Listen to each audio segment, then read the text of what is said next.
Le port de Dunkerque s'est fixé pour objectif, d'ici 2032, d'accueillir 7 fois plus de conteneurs. Pour cela, il envisage de creuser un nouveau bassin et d'aménager des quais et des zones logistiques dans le port ouest. Il propose une solution, le bassin atlantique. Et une variante, le bassin baltique. Compte tenu des impacts importants de ce projet, un grand débat a lieu du 18 septembre au 22 décembre 2017. Une commission, composée de citoyens neutres et indépendants, a été désignée pour l'organiser. La filière conteneur a-t-elle vraiment de l'avenir?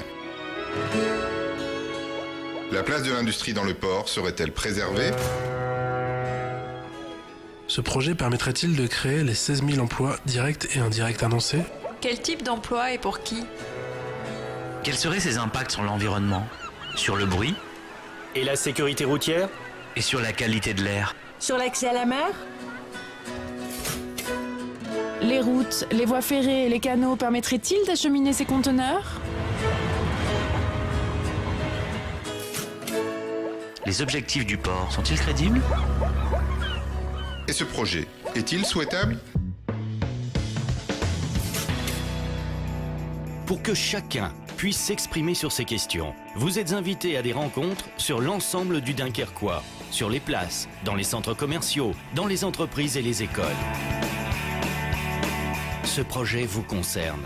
Prenez la parole. Votre avis comptera dans la décision.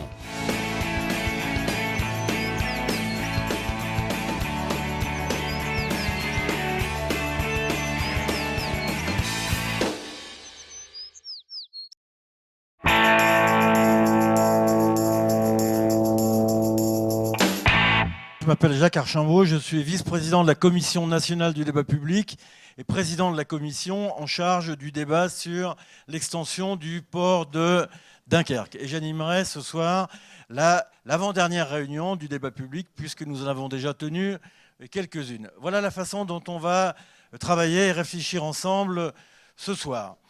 D'abord, selon la tradition républicaine, nous serons accueillis par M. Ringot, maire de Gravelines, vice-président de la CUT, qui dira quelques mots, pas sur le fond du projet peut-être, mais sur l'intérêt de ce type de débat. Puis Jérôme Laurent, qui est membre de la commission particulière du débat public et ici présent, vous présentera ce qu'est la commission nationale du débat public, qui ne vous est pas forcément connue, et la façon dont nous avons préparé le débat et tenu ce débat. Nous en sommes peut-être à la 65 ou à la 70e initiative. Commençons à avoir une petite idée de la façon dont les citoyens du Dunkerquois accueillent ce projet. Puis, Monsieur Raison, président du directoire du Grand Port Maritime de Dunkerque, que je salue, je présenterai tout à l'heure le maître d'ouvrage, présentera pendant une vingtaine de minutes. Il a maintenant l'habitude et en général il se tient au temps qui est imparti. Pendant une vingtaine de minutes, il présentera le projet du Grand Port de Dunkerque, anciennement le port autonome, et puis nous engagerons la discussion. La façon dont nous allons discuter ce soir, en fonction de l'expérience, je vous la propose, est la suivante.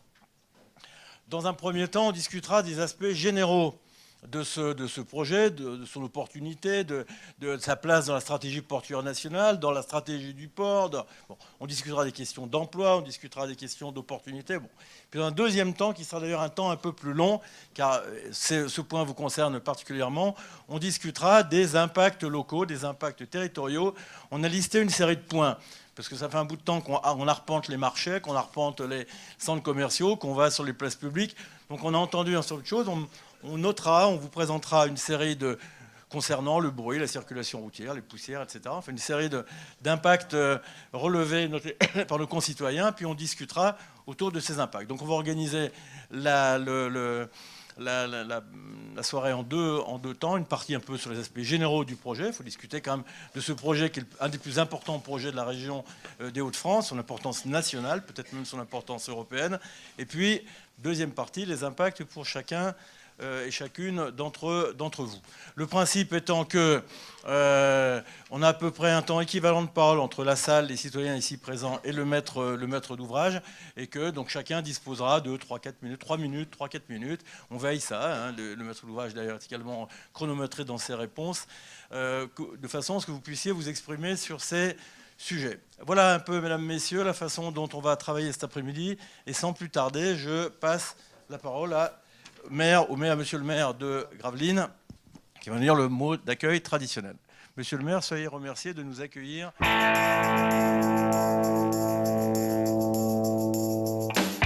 Bien, écoutez, permettez-moi, Monsieur le Président, messieurs les dirigeants du Grand Port Maritime de Dunkerque, les membres de la commission particulière du débat public, que je salue en votre nom, de vous souhaiter à toutes et à tous la bienvenue ici au Sportica Gravelines pour un sujet majeur, disons-le, majeur d'aménagement de notre littoral, majeur sur le plan économique et social, majeur en termes d'impact également. Donc nous aurons ce soir à débattre de tous ces sujets, de poursuivre le débat, puisque je voudrais saluer le travail qui est fait depuis maintenant plusieurs mois par la commission particulière du débat public qui s'efforce d'aller à votre rencontre, bien évidemment au travers des réunions publiques, mais pas seulement, sur les marchés, ici même lors de salons, foires et expositions. Pour notre part, la ville de Gravelines, nous avons souhaité produire un cahier d'acteurs qui est finalement le fruit de réflexions de l'ensemble des commissions extra-municipales et de l'ensemble des citoyens que nous avons rencontrés ces derniers mois. Donc nous avons produit un cahier d'acteurs, je vous incite à le parcourir. C'est un peu l'ensemble de la synthèse, Monsieur le Président, que nous avons collecté ici sur le Gravelinois au travers de différents échanges. Je voudrais d'ailleurs saluer les présidents des commissions extra-municipales. Certains sont présents ici et ils ont mis chacun dans leur commission ce dossier en débat, que ce soit l'environnement, que ce soit l'emploi, l'économie, bien évidemment l'ensemble des points qui sont impactants et impactés par ce grand projet CAP 2020. Je voudrais saluer la présence de Jean-Marc Puisseau, puisque nous avons eu un débat similaire il y a quelques temps. C'était Calais Port 2015, actuellement en travaux. Désormais, c'est ce projet Dunkerque CAP 2020. Il y a une ambition, c'est vrai, sur ce littoral des Hauts-de-France, une ambition de faire en sorte que nous soyons présents dans cette grande compétition économique, disons-le, cette grande compétition mondiale, économique et portuaire, et faire en sorte qu'un maximum d'emplois aussi puissent se localiser ici dans notre région du littoral des Hauts-de-France. Alors, Monsieur le Président, à votre équipe, je vous laisse le soin, bien évidemment, d'animer cette réunion. On remercie une nouvelle fois toutes celles et ceux qui sont présents, en mon nom, mais également au nom du Conseil municipal. Et puis, excellent débat ici au Sportica. Vous avez choisi, Monsieur le Président, un lieu sportif par excellence, un lieu habitué de joute, mais toujours avec un esprit sportif. Je pense bien évidemment à ce fabuleux Fagnon, ce fabuleux ambassadeur qui est notre club du basket maritime, Basket Club Maritime Gravelines Dunkerque, Grand Littoral, que nous apprécions bien évidemment voir ici au Sportica. Excellente réunion, et j'aurai l'occasion, je pense, durant ce débat, de vous redire quelques mots, à la fois en tant que maire de Gravelines, mais également en tant que conseiller départemental de ce canton de Grande-Synthe. Je vous remercie. Bonne soirée.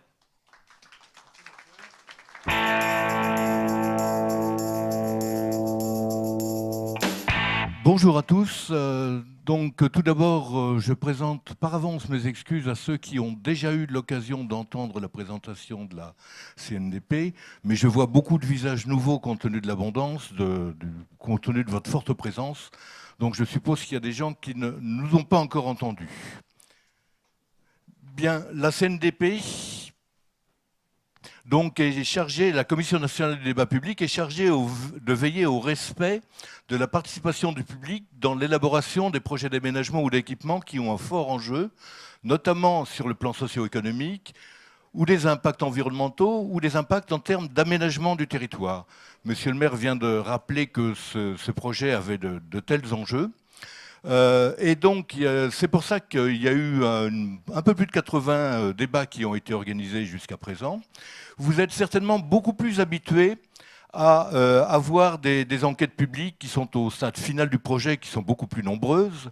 Là, l'importance du projet donc, nécessite une concertation à l'amont. On en est encore à un stade finalement d'opportunité. Et c'est pour ça que je voudrais vous citer deux textes.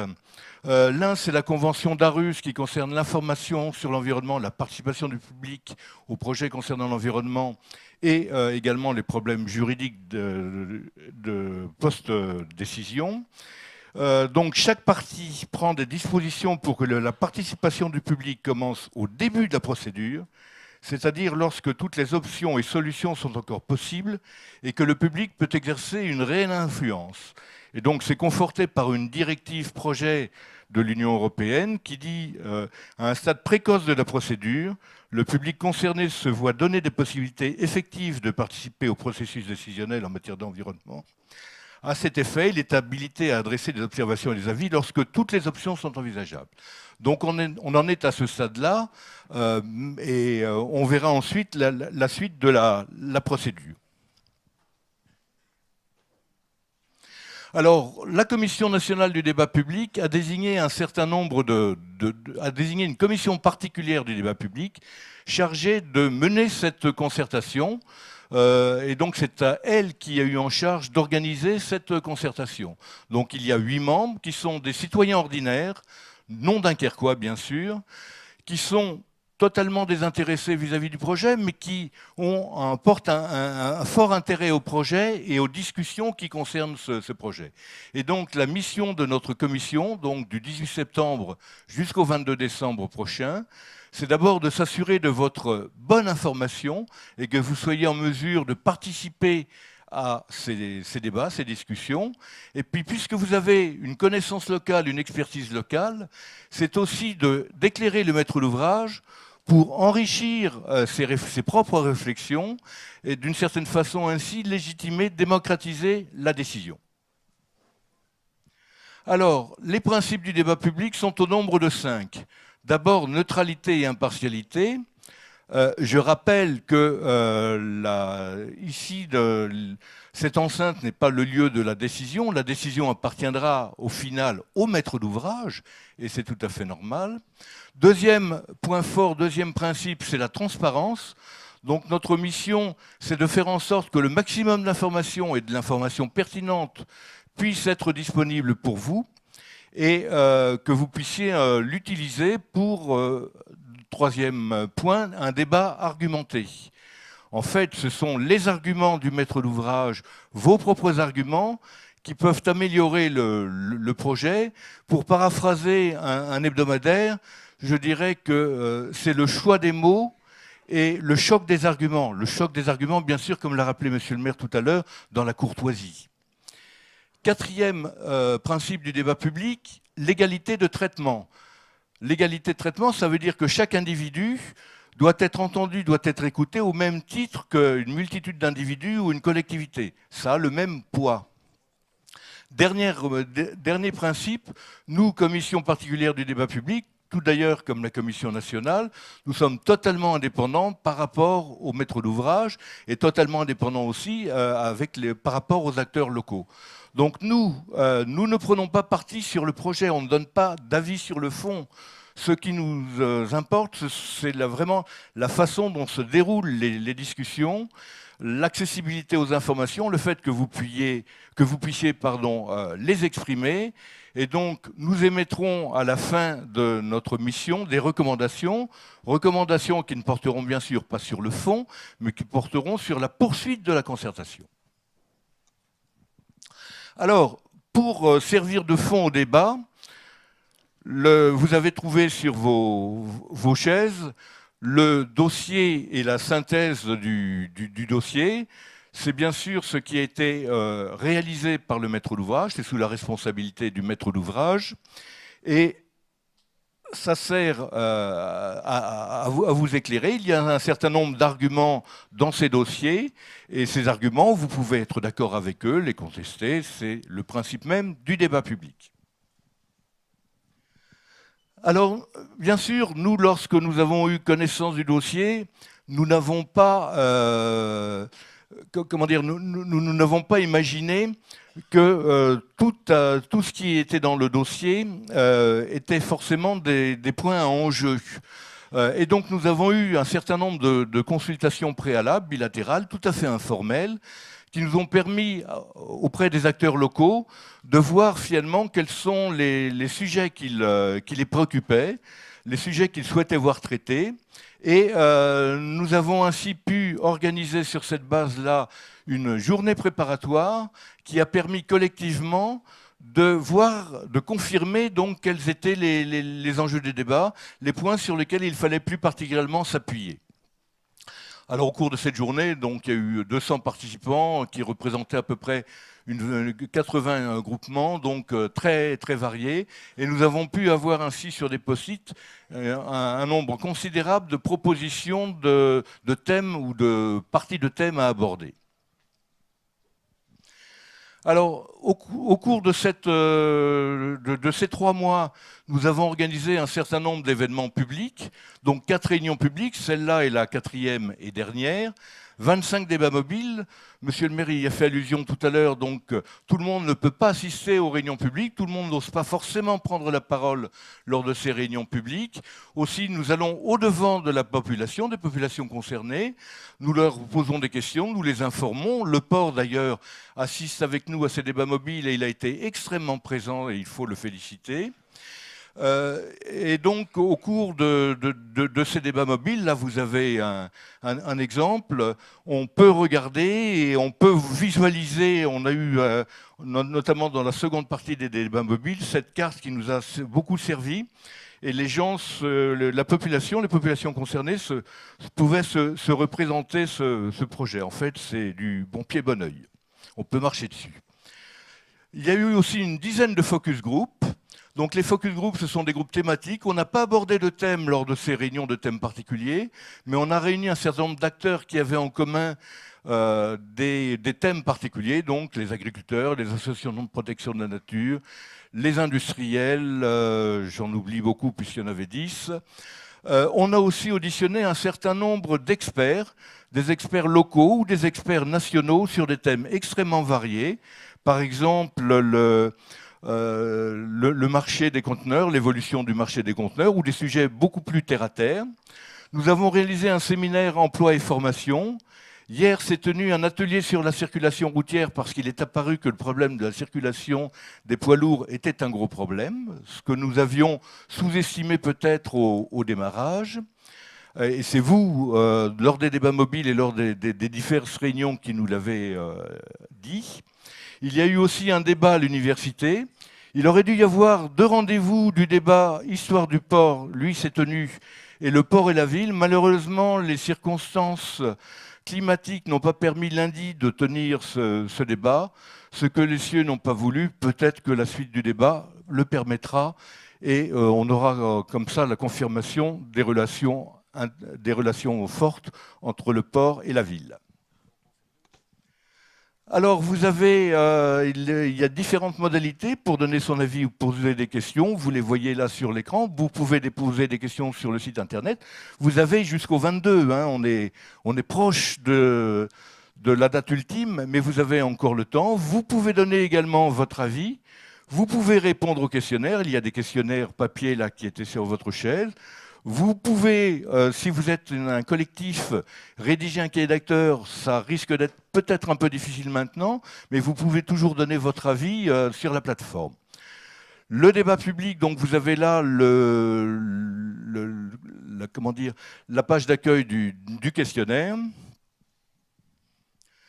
C'est le dernier transparent. Donc nous, notre rôle à l'issue de ce débat, donc du 22 décembre, on aura 2 mois pour rédiger notre compte-rendu. Donc ce compte-rendu rassemblera tout ce qui concerne vos avis, vos arguments, et on adressera au maître d'ouvrage donc un certain nombre de recommandations, je l'ai dit tout à l'heure, notamment sur la poursuite de la concertation s'il poursuit son projet. Car en effet, dans un délai de 3 mois après cette publication, le port fera connaître sa décision. Alors l'expérience des débats publics précédents montre qu'on peut soit poursuivre son projet en l'état ou avec des modifications peu importantes. Ça a été le cas d'un tiers à peu près des projets soumis à débat public. On peut poursuivre son projet mais en le modifiant de façon très importante, ou assez importante ou très importante. Ça a été aussi le cas en gros d'un tiers des projets, où on peut aussi y renoncer. Je rappelle, c'était donc le cas du dernier tiers. Je rappelle qu'on est encore au stade de l'opportunité. Alors le port aura donc cette décision à prendre. C'est une décision difficile.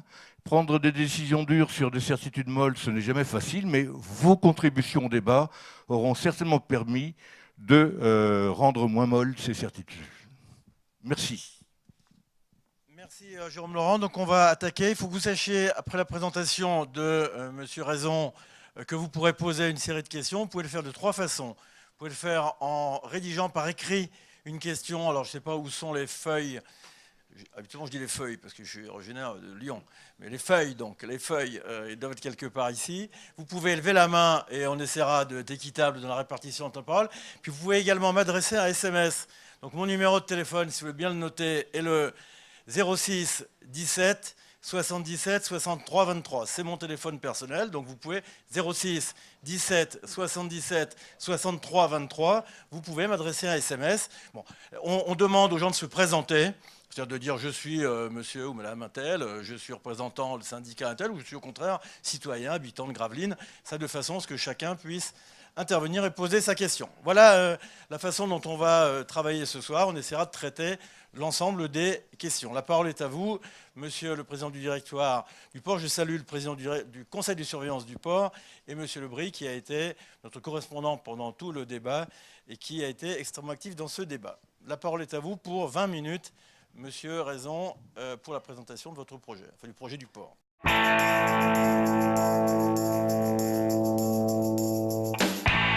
Merci Monsieur le Président, Mesdames et Messieurs, bonsoir. Donc Stéphane Raison, je suis le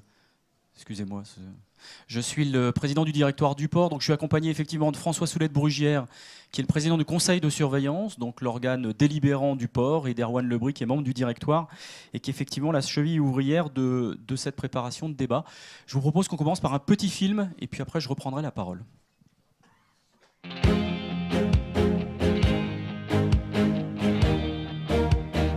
Le port de Dunkerque est le grand port de commerce de la région des Hauts-de-France.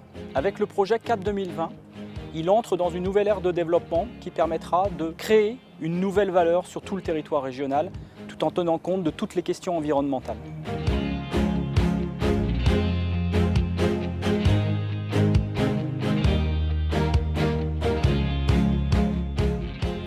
Le port de Dunkerque est le 9e port de ce qu'on appelle la rangée nord-européenne, située entre Le Havre et Hambourg. C'est un port qui historiquement a une activité industrielle importante, mais c'est aussi un port qui, sur la côte d'Opale, fait partie d'un ensemble portuaire avec les ports de Calais et Boulogne, le premier ensemble portuaire français. L'accès nautique y est facile, la proximité du rail principal maritime offre des déviations qui sont extrêmement courtes pour les compagnies maritimes. L'activité maritime au sein du port de Dunkerque est très importante pour tout l'écosystème de la communauté urbaine. Ce port, c'est 25 000 emplois, directs, indirects, induits. C'est 3,5 milliards d'euros de valeur ajoutée sur le territoire des Hauts-de-France. La valeur ajoutée créée par les espaces portuaires françaises reste faible au regard de ce qui se passe en Europe. La position géographique du port de Dunkerque nous permet d'atteindre cette zone de chalandise qui est le nord de l'Europe et de reprendre des parts de marché destinées à notre zone de chalandise qui aujourd'hui passe par les grands ports du Nord.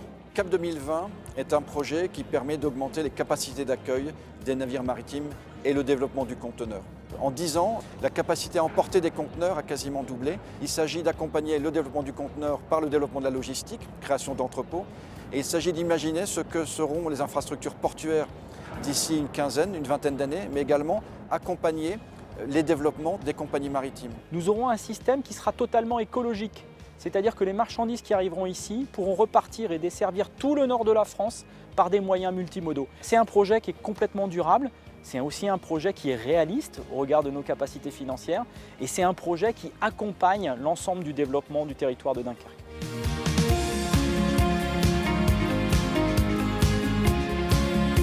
Le projet CAP 2020 a pour objectif principal de créer à l'horizon 2030 un port ouest 2 fois plus grand.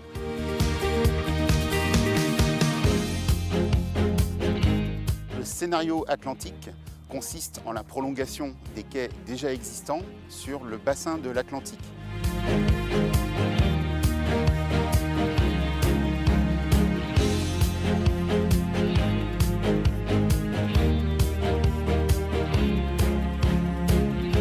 La préservation du patrimoine naturel au sein du port de Dunkerque est une mission prioritaire.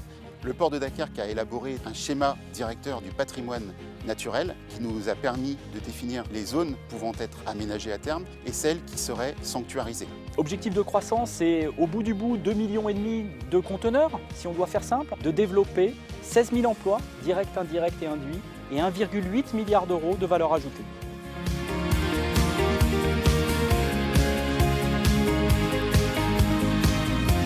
Ce qui nous intéresse, ce n'est pas d'être le plus gros en termes de tonnage. Ce qui nous intéresse, c'est qu'on arrive à créer le plus de valeur possible pour les territoires. Un territoire portuaire ne vit pas seul, il vit avec sa ville. Donc cette agglomération de 200 000 habitants, elle est fondamentale et elle se base en grande partie sur l'attractivité et le développement du port. Nous avons saisi la Commission nationale du débat public. Nous avons aussi une place portuaire qui a compris les enjeux de développement autour de ce projet et qui va nous accompagner pour porter vraiment un projet d'ampleur sur le nord de la France.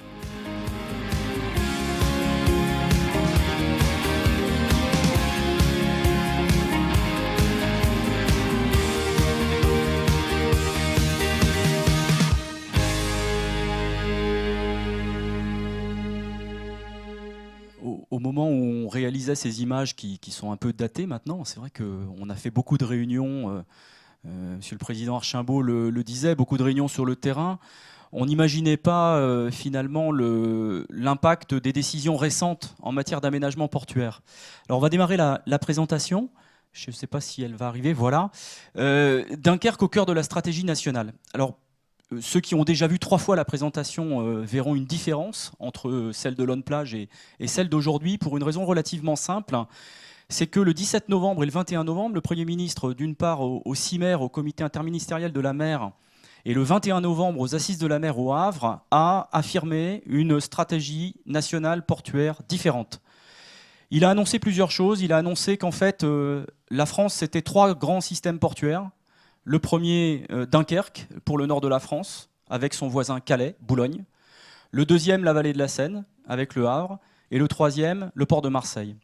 Ça change un peu le prisme par rapport à ce projet, puisque les attentes du gouvernement sont quand même relativement fortes. La première attente, c'est qu'il faut qu'à terme, le port les ports français captent 70% du flux global de conteneurs entrant en France, et pas 50% aujourd'hui. Un seul port français, global, 3 portes d'entrée, avec Dunkerque, tête de pont sur l'axe nord, et le grand port de la mer du Nord, c'est Dunkerque, pour l'État français. Et ça résonne complètement par rapport à la stratégie européenne, puisque depuis très longtemps, l'Europe a défini des grands corridors de transport à l'intérieur de l'ensemble des pays d'Europe, et nous sommes depuis longtemps intégrés dans ce système de corridors. Donc c'est un peu la reconnaissance de ce que l'Europe a mis en œuvre, et finalement, la France fait ses priorités et décide de faire finalement et de mettre en avant le port de Dunkerque dans l'approvisionnement de la France. Alors pourquoi on s'est intéressé aux conteneurs et pourquoi ce projet ne concerne que le conteneur? Il ne concerne pas autre chose que le conteneur. D'une part parce que le conteneur c'est un marché d'avenir. Avec toutes les crises passées, que ce soit la crise de 2008-2009 ou que ce soit des soubresauts, finalement, depuis les années 60-70, depuis la création du conteneur, ce marché, cette activité portuaire est en constante augmentation partout dans le monde. Les bateaux sont de plus en plus grands. Pour ceux qui prennent la route à destination de Dunkerque le mercredi ou le mardi, en fonction de la date d'arrivée du navire, ils voient des bateaux de 400 mètres de long, 60 mètres de large, 60 mètres de hauteur.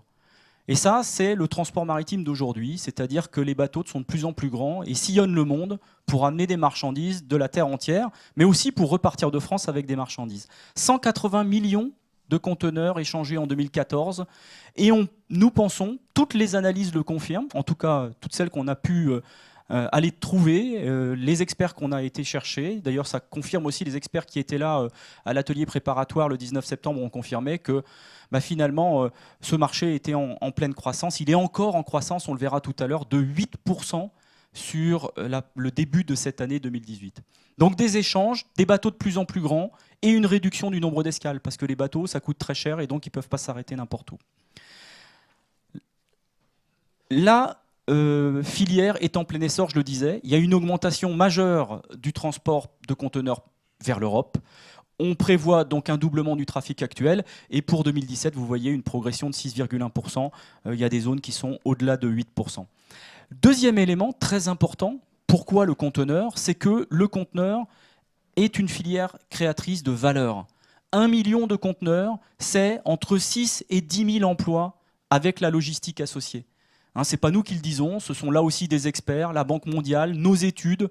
Voilà, tout ça c'est corroboré, donc c'est une capacité de pouvoir générer de l'activité logistique associée au transport de conteneurs. C'est aussi la possibilité avec un équivalent 20 pieds. Alors un équivalent 20 pieds, c'est un petit conteneur. Hein. On voit généralement plutôt des 40 pieds. Donc c'est 2 petits conteneurs qui sont assemblés. Et un équivalent 20 pieds, c'est 1 mètre carré d'entrepôt. Pour vous donner quelques exemples, le port d'Anvers, c'est 6,5 millions de mètres carrés d'entrepôt.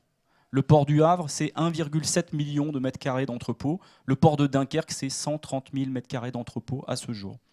Troisième raison importante, c'est notre hinterland. Alors on a une caractéristique, on la reverra tout à l'heure à Dunkerque, c'est on a finalement un marché potentiel sur les Hauts-de-France qui reste à capter par le port. Aujourd'hui, les entreprises qui sont dans les Hauts-de-France et dans le nord de la France, elles ne passent pas majoritairement par le port de Dunkerque. Elles passent par les ports du nord. Elles passent par le port de Zeebrugge, elles passent par le port d'Anvers, elles passent par le port de Rotterdam, elles passent par le port d'Hambourg. Et tout ça, ça fait des mouvements sur les routes. Et tout ça, ça ne passe pas par le port. Donc ça veut dire que ça ne crée pas de valeur, ça ne crée pas d'emploi en France. Et deuxième élément, c'est que nous avons, avec l'ensemble des conférences, COP21, le nouveau sommet récent sur le climat, nous avons, nous, opérateurs publics, grands ports maritimes, un objectif très fort en matière de développement durable et de transport multimodal. Alors on reviendra tout à l'heure sur les qualités du port. Donc il nous faut aussi faire en sorte qu'il y ait une diminution de l'empreinte carbone. Voilà, un chiffre, 1,5 million d'équivalents 20 pieds, destinés au marché français qui proviennent des ports belges et néerlandais. Alors, l'histoire de Dunkerque, vous la connaissez tous un peu. Dunkerque, c'est finalement le port qui a le plus subi les crises récentes.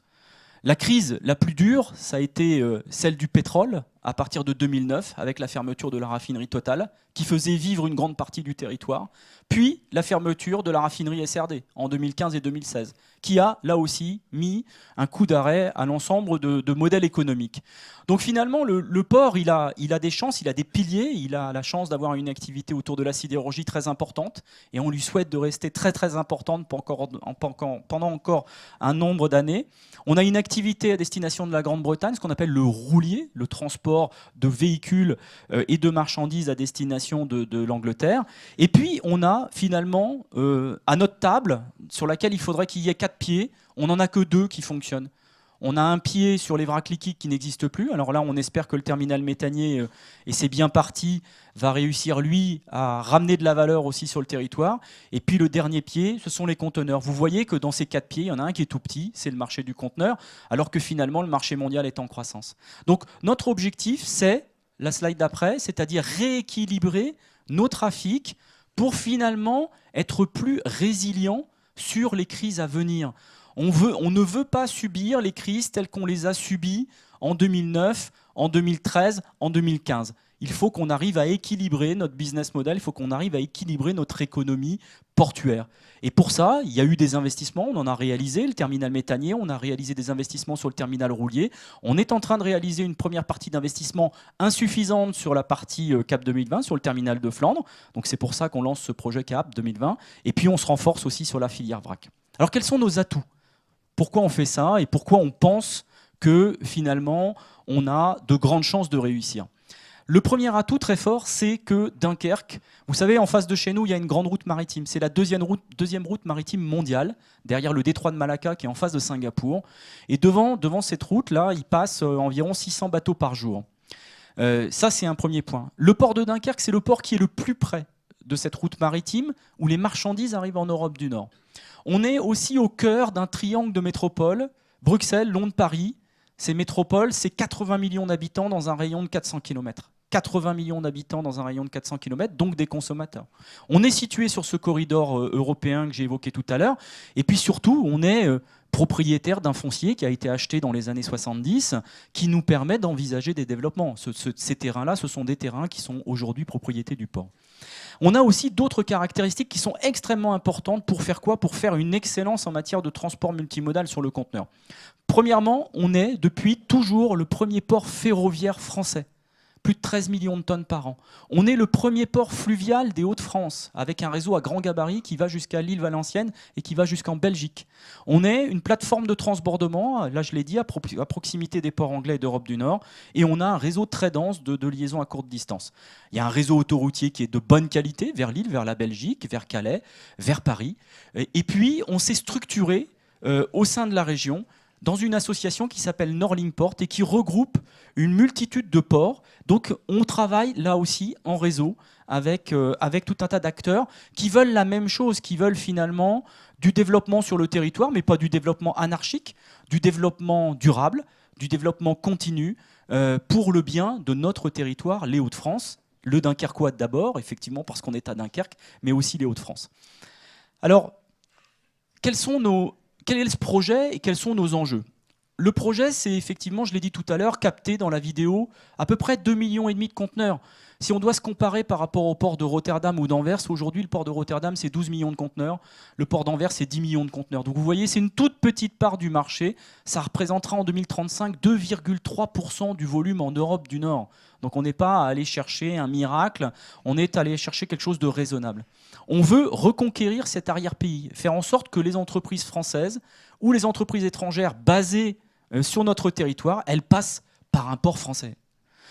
Et puis on veut aussi se positionner comme une plateforme de transbordement. Le transbordement, c'est quoi? C'est quand on amène des conteneurs avec un gros navire, on les met sur le quai et on les remet sur un petit navire qui, lui, va partir ailleurs en Europe. Il va partir même plus loin, en Russie, en Espagne, au Portugal ou en Grande-Bretagne.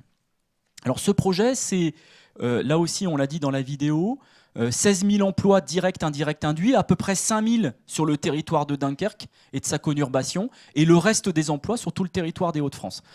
Pourquoi là aussi le conteneur? C'est le développement des activités logistiques dans la région. La logistique est pourvoyeuse d'emplois importants. On veut aussi réaliser des économies d'échelle, faire en sorte de réduire les coûts de passage portuaire. Et puis on veut faire en sorte que notre territoire reste attractif. On ne veut pas voir partir les enfants, les petits-enfants, parce qu'aujourd'hui, il n'y a pas de boulot et qu'il faut aller le chercher ailleurs. C'est ça aussi l'enjeu de ce projet. Et ça ramène de la valeur ajoutée, 1,8 milliard d'euros, comme je l'ai dit dans le film. Alors, autre élément très important, c'est l'impact écologique. On ne va pas faire un projet en dépit du bon sens sans tenir compte des avis. On a été extrêmement attentif, on remercie la CPDP pendant tout ce débat, on a été extrêmement attentif à toutes les questions qui ont été posées. Les inquiétudes, les sujets, voilà, le bruit, la route, etc. Donc nous, ce qu'on veut, c'est faire un projet exemplaire. On a toujours été dans l'excellence environnementale depuis très longtemps. On est toujours à la pointe et on le dira encore de nombreuses fois ce soir sur tout un tas de sujets. Donc notre sujet, c'est d'abord l'excellence multimodale. On veut faire en sorte que ces conteneurs partent au maximum par le rail. On a toutes les capacités pour le faire et on veut aussi que ce projet fasse en sorte que les conteneurs passent par la voie fluviale. Et puis enfin, un élément qui est très important, c'est que comme ce projet il est creusé à terre, il génère beaucoup de matériaux.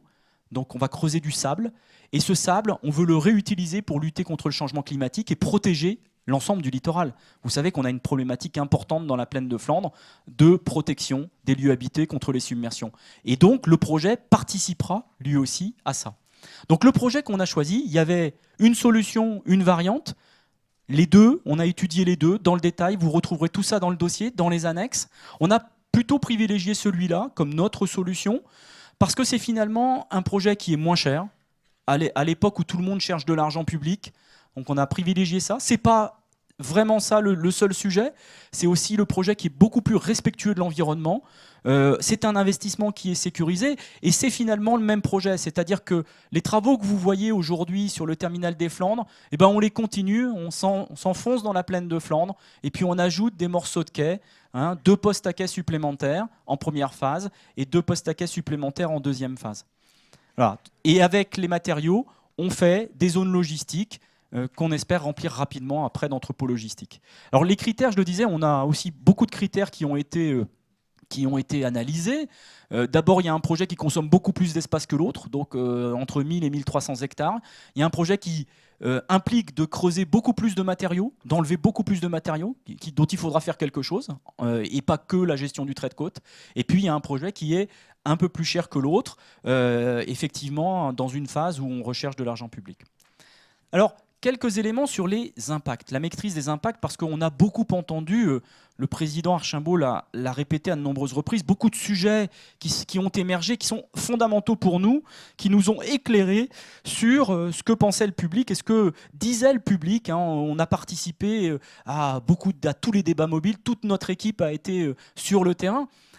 Et voilà, il y a des réponses qui sont dans les dossiers, il y a des réponses qu'on n'a pas forcément encore, il y a des choses qu'on continue à travailler, mais quelques éléments principaux pour des sujets qui vous touchent, vous, au quotidien. Premier sujet, c'est la route. La route. Alors la route, on ne la coupe pas, la route. On la dévie et on en crée une deuxième. Voilà, donc on fait le tour du bassin, c'est-à-dire on part du giratoire de Lonne-Plage, on fait le tour du bassin et on revient sur la RD 601. On peut se connecter à une nouvelle route, celle-ci vous ne la connaissez pas, elle n'existe pas. Ça, on veut la faire. On va partir du giratoire Eurofret et on va aller jusqu'à la RD 11. Donc c'est la possibilité d'offrir un nouveau circuit de circulation au sein du port, donc traverser la plaine, et donc au lieu d'avoir une route, il y en aura deux. Donc pour les gens qui habitent au sud de Gravelines, ça sera aussi une possibilité nouvelle de pouvoir se déplacer sur le territoire. Alors dans un premier temps, un circuit court, 30 secondes de chaque côté, et de l'autre côté, en deuxième temps, on passe la deuxième carte, 2 minutes, un circuit un peu plus long, et toujours 30 secondes sur le deuxième circuit. Et il y a un élément qui est très important, c'est le maillage complet en piste cyclable, qui n'existe pas, une route sur la RD 601 qui sera dédiée aux aspects véhicules légers et à la circulation des transports en commun, et bien sûr au vélo, et puis une autre route, celle qui est en vert, que vous voyez là, qui elle sera ouverte à toutes les circulations. Et dernier élément, un maintien de l'accès aux parcelles agricoles, parce qu'effectivement on continuera à avoir des agriculteurs sur notre terrain, on ne va pas tout aménager d'un coup, ça se fera dans le temps. Deuxième élément, toujours autour de cette route qui a beaucoup mobilisé, ou des accès à la route, c'est qu'on utilisera cette route bleue là avec un belvédère. Vous pourrez voir les bassins, vous pourrez voir les bateaux, ce que vous ne pouvez pas faire aujourd'hui quand vous prenez la RD 601. Avec bien entendu des plantations et une appropriation avec un traitement paysager de l'ensemble de ces nouvelles infrastructures. Alors, autre élément qui aussi nous est revenu à de très nombreuses reprises, c'est la qualité de l'air. Le sujet de la qualité de l'air en général. Nous faisons un projet conteneur. Donc l'activité conteneur n'est pas génératrice de poussière. Il n'y a pas de poussière dans l'activité conteneur. Deuxième élément, à partir de 2018, nous aurons sur le terminal des Flandres actuel la possibilité de brancher les navires porte-conteneurs à quai. Ces navires pourront être branchés et ne plus brûler du fioul lourd en continu, mais recevoir de l'électricité qui viendra du quai. Donc là, plus d'impact, plus de pollution issue des cheminées des navires, puisque les bateaux auront été branchés sur des prises à quai. Autre élément important, vous savez qu'en ce moment, il y a beaucoup d'annonces, pour ceux qui regardent la presse spécialisée ou pas, sur les changements de mode de propulsion dans les grands navires porte-conteneurs. Les bateaux qui viennent aujourd'hui à Dunkerque, du groupe CMA-CGM, qui est en avance majeure par rapport à l'ensemble des concurrents, sont des navires qui, à partir de 2020, vont être propulsés au gaz naturel liquéfié. Le gaz naturel liquéfié, c'est un carburant qui émet beaucoup moins d'oxyde d'azote, beaucoup moins, quasiment pas de poussière, et du CO2 et de l'eau. Donc vous voyez que là aussi, les bateaux qu'on va voir très rapidement demain, même avant la réalisation du projet, sont des bateaux qui seront adaptés et qui n'amèneront pas de nuisances complémentaires. Et puis enfin, on travaille sur la possibilité de donner du carburant à ces navires. Ça fait aussi partie de tout le travail qu'on fait. Alors là aussi, la qualité de l'air, c'est un sujet ici à Gravelines qui revient régulièrement. Ce qu'il faut noter, c'est que la réduction des polluants dans l'air constatée sur Dunkerque, c'est moins 20% en 6 ans. Donc ça veut dire que tous les industriels font des efforts, que le port fait des efforts, que les bateaux vont faire des efforts et que globalement, on va vers des projets qui sont de plus en plus respectueux de l'environnement. Ça, c'est un élément très important qu'on travaille avec la communauté urbaine. Autre élément complémentaire, c'est des questions qui sont arrivées de vous tous sur les questionnaires, sur les marchés, c'est la lumière. Là, on fait un nouveau terminal, il va être éclairé, il va travailler vraisemblablement jour et nuit. Voilà, c'est un point extrêmement important. On construit en fait ce terminal, on souhaite le construire dans la continuité du terminal existant. Et bien sûr, nous serons accompagnés d'architectes paysagistes, nous serons accompagnés là aussi par la communauté urbaine pour réaliser des ceintures vertes autour de ces terminaux pour faire en sorte qu'il y ait des coupures visuelles pour que, là aussi, il y ait le moins d'impact possible. Troisième thème, important aussi par rapport aux impacts, c'est le bruit. Alors, beaucoup d'entre vous, vous nous avez parlé du bruit. Plus de camions, plus de camions sur les routes, plus de bruit. Donc nous avons effectivement travaillé sur le sujet. Les premières études commencent à arriver. Et bien entendu, si des protections acoustiques routières complémentaires sont nécessaires, nous les réaliserons. Nous les réaliserons comme nous avons toujours mis un point d'honneur à faire en sorte que nous puissions respecter au maximum l'ensemble des riverains. Et nous travaillons d'ailleurs sur le sujet avec la direction interrégionale des routes et la communauté urbaine sur ce sujet-là. Voilà. Et je vais terminer rapidement. Dernier point, l'attractivité du territoire. Alors, les retombées. Bien entendu, il y a des retombées directes fiscales pour les collectivités qui sont très importantes. L'entreposage, l'activité conteneur rapporte et aide les collectivités dans leur développement. Elle aide donc aussi les services publics à fonctionner. Les retours que nous avons eus sur l'immobilier sont finalement... le premier retour, ça a été Eric Rommel lors de la réunion publique du 15 novembre, qui lui poursuit l'idée que justement, plus on aura d'activité et plus justement l'immobilier recevra un impact positif, ça amènera aussi plus de services, l'offre de travail pourra être locale et bien sûr, il y aura des nouvelles opportunités professionnelles. Juste quelques éléments de calendrier, Jacques Archimbaud l'a signalé. Finalement, donc on termine là, ce soir le débat, dernier atelier la semaine prochaine, un rapport de la CPDP en février, une décision donc du port 3 mois après, et puis après on verra la décision donc du conseil de surveillance du port et de son actionnaire. Voilà, je vous remercie pour cette présentation qui a été un tout petit peu plus longue que d'habitude. Je m'en excuse, mais je pense que c'était important que je parle des impacts. Merci à vous. Parfait, merci monsieur Stéphane Raison. Pas du tout, vous êtes vraiment pile poil dans les temps qu'on avait dit. Il est 19h19, on avait dit qu'on commence à 19h20 le débat avec la salle. On va maintenant attaquer la partie du recueil de l'opinion, des questions, des points de vue de nos concitoyens. Attendez monsieur, avant de lever la main, que je dise comment on va fonctionner si vous voulez bien. Donc on va fonctionner, je vous ai vu donc, il tire plus vite que son ombre. Première partie sur les emplois un peu généraux, sur les questions un peu générales. Donc est-ce qu'on peut afficher les thèmes, puisqu'il faut qu'on mette de l'ordre, dans les 400 et quelques personnes, il faut qu'on organise cette affaire de façon à ce qu'on soit sûr, un, que tout le monde parle, et deuxièmement, que les questions soient posées et les réponses apportées. Donc voilà, ça c'est les sujets qui concernent la discussion générale. Première partie. Un peu moins de la moitié du temps. Et puis il y a une deuxième partie où on va examiner les thèmes qui ont été traités en dernier par monsieur Raison, et qui concerne tout ce qui touche. Alors on a listé, puis on a quelques témoignages qu'on vous montrera, et puis à ce moment-là, vous pourrez poser des questions. Trafic routier, qualité de l'air, bruit, lumière, poussière. Enfin, en effet, les thèmes que monsieur Raison a eu raison de rappeler. Poussière, sécurité, accès à la mer, santé, impact territorial, coupure du territoire, enfin, etc. Donc il y a une série de... on va raisonner, donc, si vous voulez bien, en deux temps. Premier temps, donc, les questions générales. Est-ce qu'on peut afficher la diapositive, je ne sais pas comment on dit en anglais, voilà, le thème de la discussion un peu général. Donc vous avez vu que dans l'exposé, parce qu'au fond c'est ça la question, c'est est-ce que ça vaut la chandelle? Bon. Donc est-ce que la filière conteneur a de l'avenir? Est-ce que les entreprises de la région vont bénéficier de tout ça?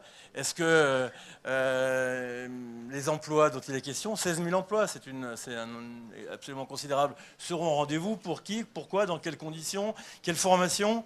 Quel avenir pour l'industrie? Parce que M. Raison a raison de dire que le projet ne répond pas à l'ensemble des questions. Il porte sur un des aspects du travail de l'activité du port. Les trains, les canaux, il a indiqué qu'il y aurait ce qu'on appelle le report modal, c'est souvent. Et puis évidemment la question, le cas échéant, des impacts sur le canal Seine-Nord. Alors, qui veut prendre la parole sur ce sujet? Vous, monsieur. Alors on va, si vous voulez, attendez, on va en prendre 3-4. Alors qui d'autre? Vous, monsieur. Il y a une priorité aux dames. Vous, monsieur. Vous, madame. 4 intervenants. Je vous en prie, monsieur, la parole est à vous. Est-ce qu'on peut vous donner... Au passage, je voudrais féliciter les jeunes en volontaire du service civique, qui sont ceux qui vont ce soir passer le micro. Il y a 4 jeunes de... 4 jeunes du Dunkerquois qui s'intéressent à l'avenir de leur port et qui sont venus donner leur temps pour participer au débat public. Donc je voudrais au passage les en féliciter. Voilà. Je vous en prie, monsieur, donc 3 minutes pour poser votre question. Vous donnez votre avis. Bonsoir. Voilà. Donc je m'appelle Top Eric. Et moi, ma question, félicitations à votre projet. Mais moi, la question, ça serait de faire d'abord l'autoroute avant de faire toute votre construction, parce que déjà l'autoroute A16 elle est criminelle, il y a des blessés, des accidents continuellement. Je vois mal autant de camions débarquer. Moi, le sujet, c'est d'abord de faire une extension à l'autoroute et après peut-être envisager l'arrivée de tous ces beaux camions et conteneurs. Voilà. Parfait. Merci monsieur. Donc là, on va traiter ce point-là. N'oubliez pas, dans la deuxième partie de notre échange, mais nous avons noté votre question. Merci. Madame.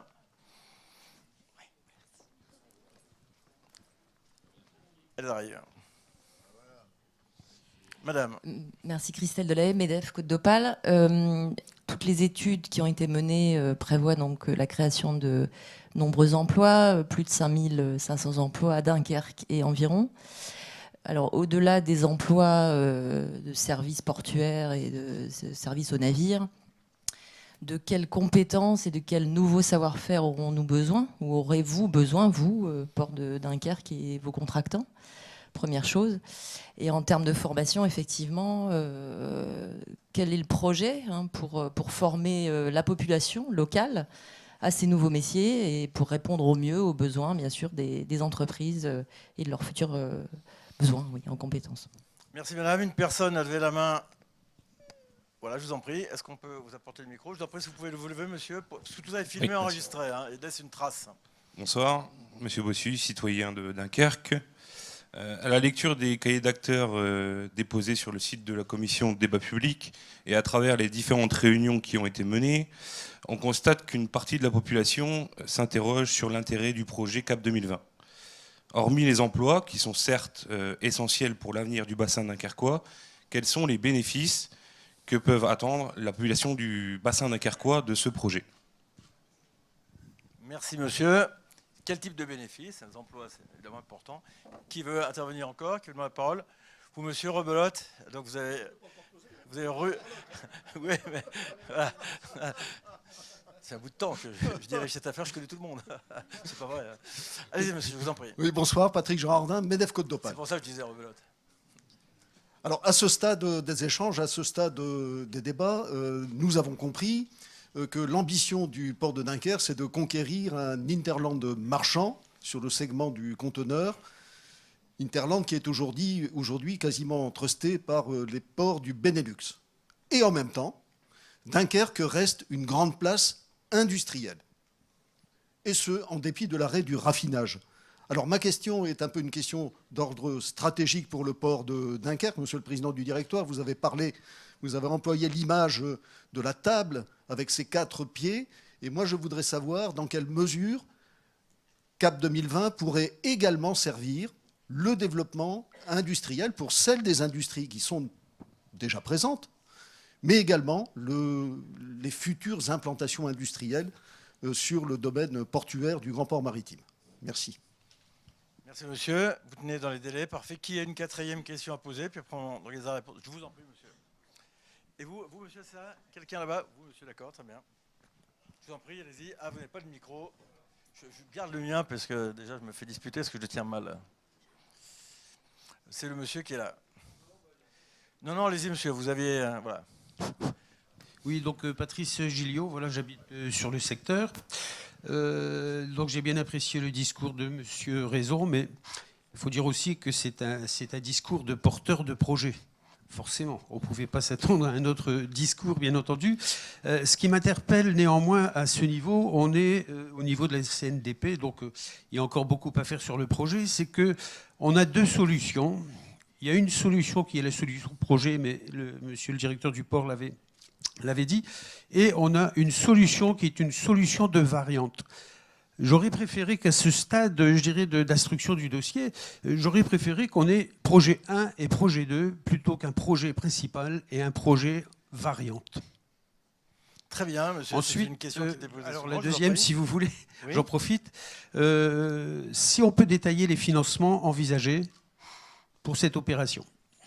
Très bien.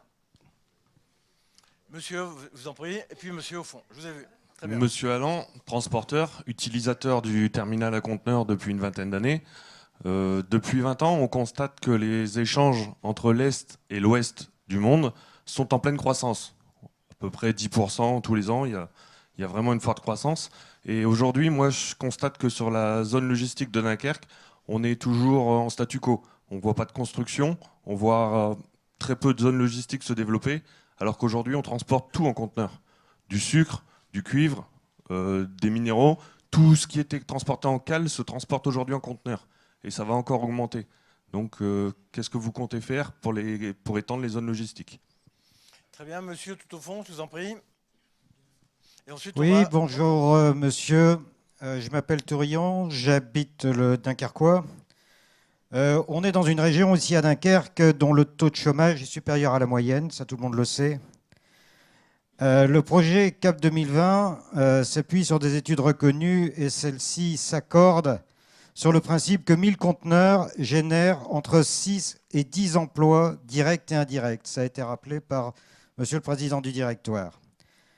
Le GPMD prévoit la création de plus de 5000 emplois dans le bassin dunkerquois et c'est un point qui me paraît très important pour l'emploi local.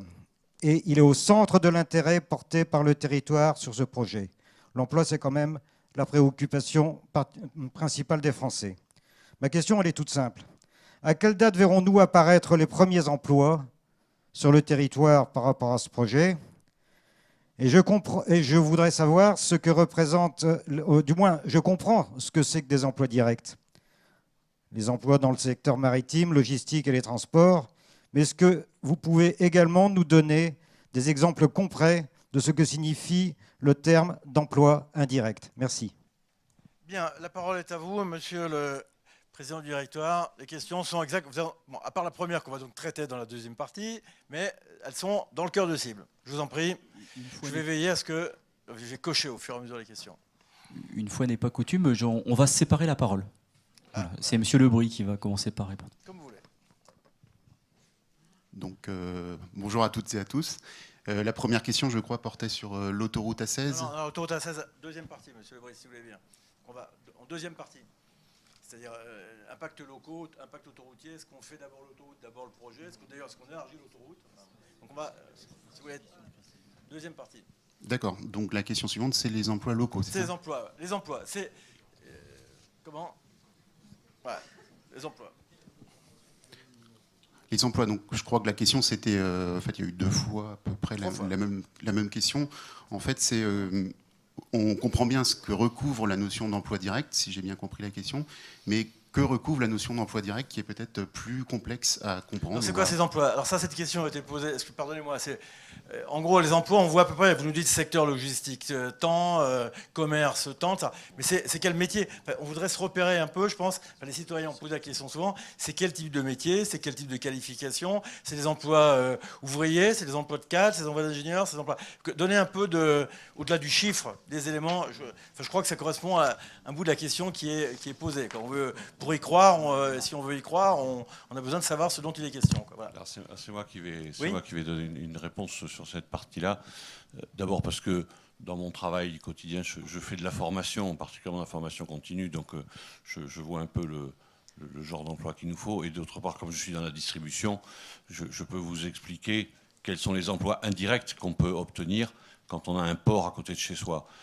Quand on a un port et que les flux passent, on a tendance à traiter ces flux. Donc évidemment, sur le port, des flux dans des entrepôts, mais après, par exemple, vous avez des centrales d'achat, vous avez des traders, vous avez les commerçants qui se tournent autour des ports. Hein, et vous savez, dans le Nord, où on a justement une forte concentration de sociétés, de grandes sociétés de distribution, c'est évident que le fait d'avoir un port et des flux qui peuvent passer par là, ça veut dire que les entrepôts de stockage intermédiaire, c'est-à-dire entre l'arrivée du bateau et la mise en magasin, les entrepôts peuvent se situer ici. D'ailleurs, vous n'avez qu'à voir le succès qu'a la zone de Dourges, par exemple, hein, qui au début a eu du mal à démarrer, mais qui maintenant est devenue une zone européenne de première taille.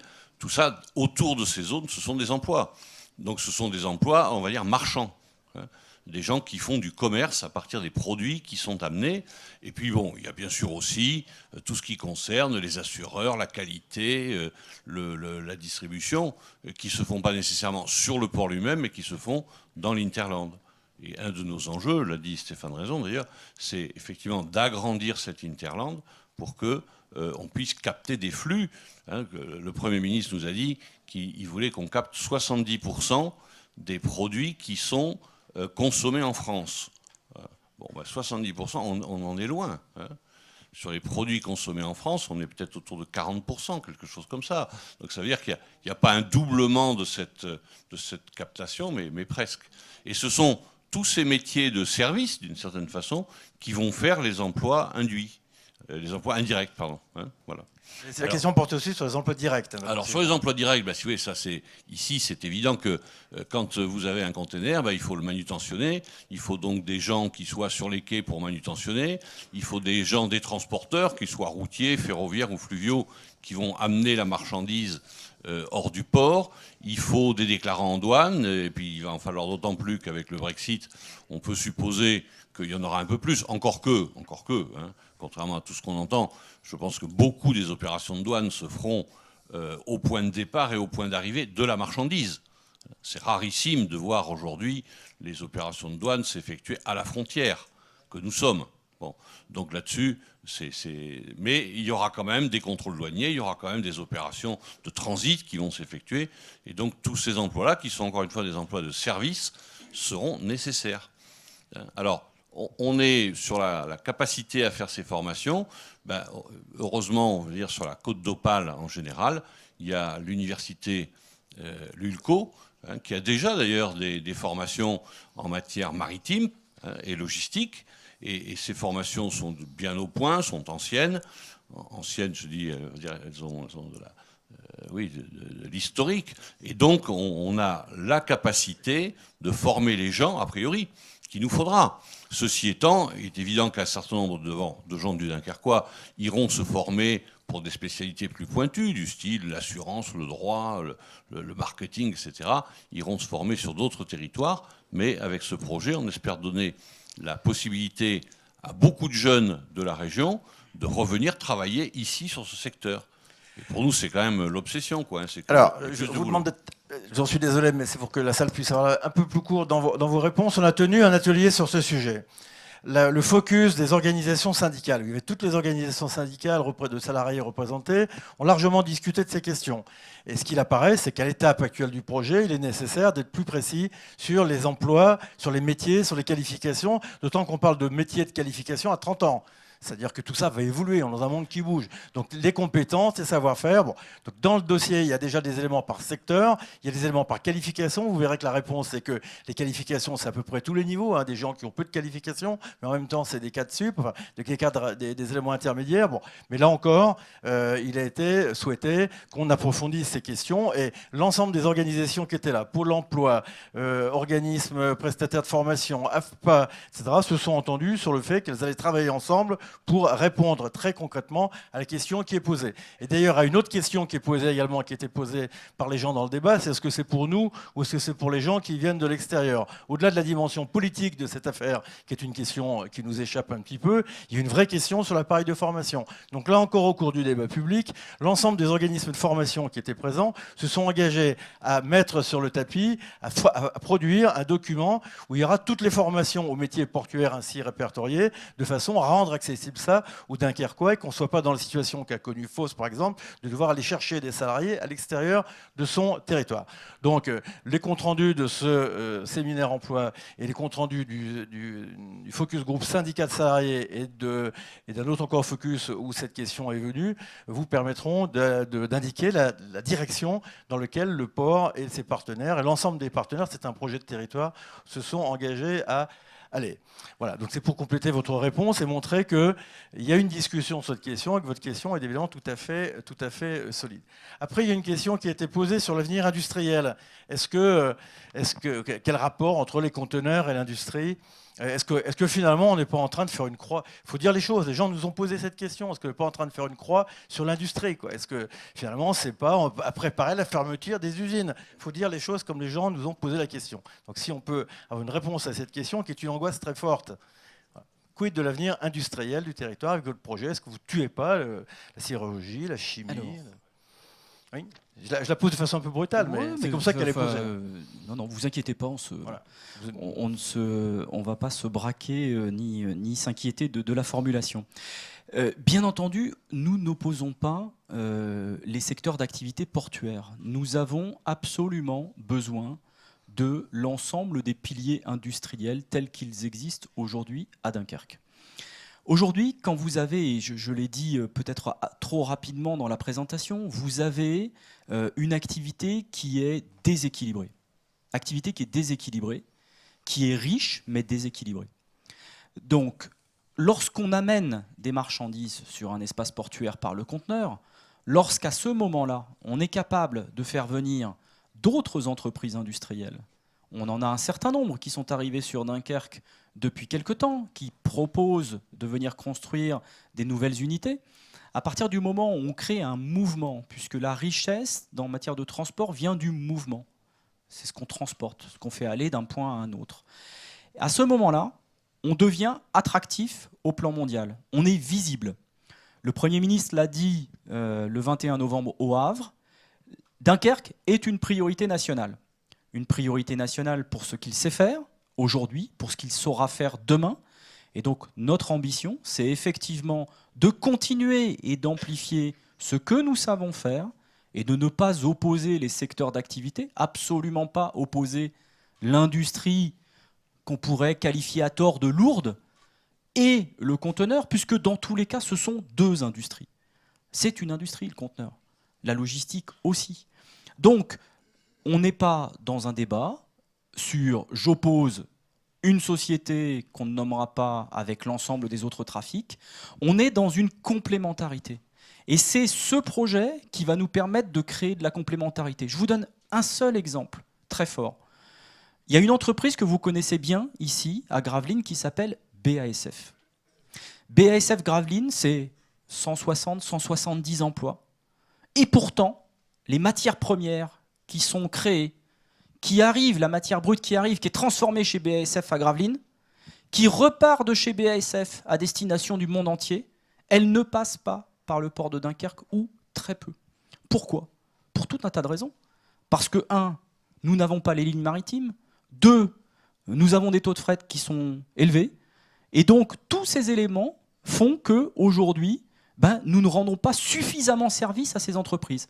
Donc, le conteneur, c'est attirer des bateaux qui viendront du monde entier, c'est attirer des lignes, et c'est faire en sorte de donner de la durabilité aux entreprises. Autre exemple, très simple. Est-ce que vous trouvez tous normal qu'aujourd'hui, l'export des produits sidérurgiques d'ArcelorMittal Dunkerque et d'ArcelorMittal Montataire passe en intégralité par le port d'Anvers et reprennent le camion de Montataire pour prendre l'autoroute 1 pour aller à Anvers, alors que le train qui a amené les produits sidérurgiques de Dunkerque à Montataire revient à vide à Dunkerque. Eh bien, nous considérons que ces produits qui sont conteneurisés dans le port d'Anvers, ils doivent être conteneurisés sur le port de Dunkerque. Et pour ça, il faut des bateaux, il faut des infrastructures, il faut du développement conteneur. Ça manque, et justement, l'enjeu du conteneur, c'est bien de renforcer les entreprises industrielles présentes sur Dunkerque, puisque ça leur donnera des éléments complémentaires dans leur logistique. Et aujourd'hui, les process industriels sont tellement optimisés que finalement, les entreprises industrielles, elles gagnent de l'argent sur la logistique. Et lorsqu'on n'a pas les moyens logistiques, on rentre et on perd de la compétitivité, et donc on finit par être moins fort que les gens qui sont dans le monde entier à faire les mêmes produits. Donc voilà, élément très simple, aucune opposition, bien au contraire, de la complémentarité. Alors, d'ailleurs, j'ajoute que la demande très forte des organisations syndicales, à l'occasion de la réunion que j'évoquais, c'est qu'on ait au moins, mais ça, ce n'est pas la responsabilité du port, des indications données sur les perspectives de l'industrie sur le bassin dunkerquois, aussi fortes qu'elles sont données ici dans le cas du projet du port, mais ça déborde du projet du port proprement dit. Voilà, qu'on ait aussi une espèce de parallélisme des formes, etc. Après, il y a une deuxième, la question qui a été posée sur les zones logistiques. Comment ça se fait qu'on en voit peu ou qu'on n'en voit pas, et pourquoi et comment imaginez-vous d'en mettre? Enfin, c'est quand même. Voilà. C'est bien sûr une excellente question. Aujourd'hui, pourquoi sur Dunkerque on ne voit pas de zone logistique fleurir? Alors il y a plusieurs points. D'ailleurs, il y a un premier point qui a été identifié dans la dynamique des états généraux de l'emploi local, qui ont été initiés il y a quelques années par le maire de Dunkerque et le président de la communauté urbaine et ses vice-présidents. Le sujet, c'est pendant 30 ans, le port de Dunkerque s'est enorgueilli d'avoir 3000 hectares. Super, on a 3000 hectares disponibles. On va les commercialiser. Donc, il y a des clients qui venaient, qui regardaient les hectares. Mais les hectares, ils n'étaient pas aménagés. Donc, quand un client veut investir dans la logistique, premier élément, il veut aller vite. Donc, si vous lui montrez un champ et que vous lui dites... Ça sera aménagé dans 4 ans, parce que je n'ai pas les procédures administratives, parce que je n'ai pas les réseaux, parce que je n'ai pas les utilités, parce que je n'ai pas les routes, etc. Et ben le client, il va à Anvers, à Zeebrugge, à Rotterdam. Donc ça, c'est une des raisons relativement fortes, la première. Et pourquoi on va y arriver, et pourquoi on croit qu'on va y arriver, c'est que là, depuis la semaine dernière, sont démarrés les travaux de la réalisation de la zone Dunkerque Logistique Internationale, à Lone-Plage, 150 hectares de zone logistique qui vont être préparés pour que les opérateurs de construction d'entreposage puissent s'installer dans les plus brefs délais. Ça, c'est le premier point, la rapidité. Le deuxième point, qui est relativement fort, vous l'avez vu tout à l'heure, un EVP, 1 mètre carré. Vous n'avez pas d'EVP, vous n'avez pas de mètre carré. Pendant des années, on a traité 200 000 EVP sur un terminal. On va terminer l'année pas très très loin de 400 000 EVP. Et qu'est-ce qu'on voit? On voit que les entrepôts, contrairement à ce que j'ai entendu, ils commencent à se développer. Il y en a un qui a été ouvert par Talieu, Logistique Nord, il y a 1 an et demi. Il y en a un pour lequel un permis est affiché. Et puis il y a beaucoup de projets qui sont aujourd'hui en émergence. Donc vous voyez, c'est un peu un effet d'entraînement, c'est-à-dire que on fait du trafic, on développe du trafic, on rend service aux industriels et aux logisticiens de la région, aux grandes enseignes de cette région des Hauts-de-France. Et ça amène du flux, ça amène des mètres carrés, ça amène à s'intéresser à ce dont on a besoin, c'est-à-dire effectivement développer de l'emploi dans ces compétences-là. Alors, la question rapidement du financement, je me suis posé. Comment vous payez tout ça? Ça coûte combien? D'où ça vient? Est-ce que vous augmentez les impôts locaux? C'est effectivement une des questions qui nous a été posée de façon récurrente sur les marchés, dans les débats mobiles, dans toutes les réunions un peu spécifiques que nous avons pu faire. C'est une réponse que vous avez dans le dossier, qui est faire certes cachée. Elle n'est pas cachée, elle est dedans. Il y a beaucoup de pages, il faut trouver effectivement. Comment on finance? On finance simplement 70%. Vous savez, le port, il est alimenté par les terrains qu'il loue et par les bateaux qui payent des redevances lorsqu'ils passent par le port. Donc ça forme un budget, et avec ce budget, on finance les projets d'investissement. 70% du projet que vous avez là dans le dossier sur votre siège, à côté de vous, 70% du projet sera payé par le port, avec son autofinancement. Et les 30% restants, nous faisons appel à des subventions de l'État. Alors l'État a réaffirmé son intérêt pour Dunkerque encore de façon récente. Subvention de la région, nous demanderons aussi à la région une petite participation, et subvention de l'Europe qui finance des grands projets dès lors que nous sommes sur des corridors. Et c'est aussi important que nous soyons sur un corridor européen, puisque l'Europe ne finance que les projets maintenant qui sont sur des corridors. Donc vous voyez, quelque chose de très simple, et on ne va pas augmenter les impôts. On n'est pas là pour aller prendre de l'argent dans la poche du contribuable. Tout ça, c'est autoporté par le port. Ce sont les usagers du port, armateurs, ceux qui sont aujourd'hui sur notre territoire qui vont nous permettre de faire ça. Bien sûr, on aura recours à l'emprunt, on va emprunter aussi auprès des banques. Avant, dernière question qui était posée par un concitoyen ici, c'est, à part l'emploi, qu'est-ce que vous attendez comme bénéfice de cette affaire? Et une question qui a été posée également sur les entreprises locales. Excusez-moi, j'ai zappé cette question. C'est finalement, est-ce que pas les grosses entreprises qui vont venir d'ailleurs, qui vont prendre les jobs, est-ce que les petites entreprises qui sont là ont aussi la capacité de suivre? Est-ce qu'elles vont dans tous les domaines, voilà. Comment...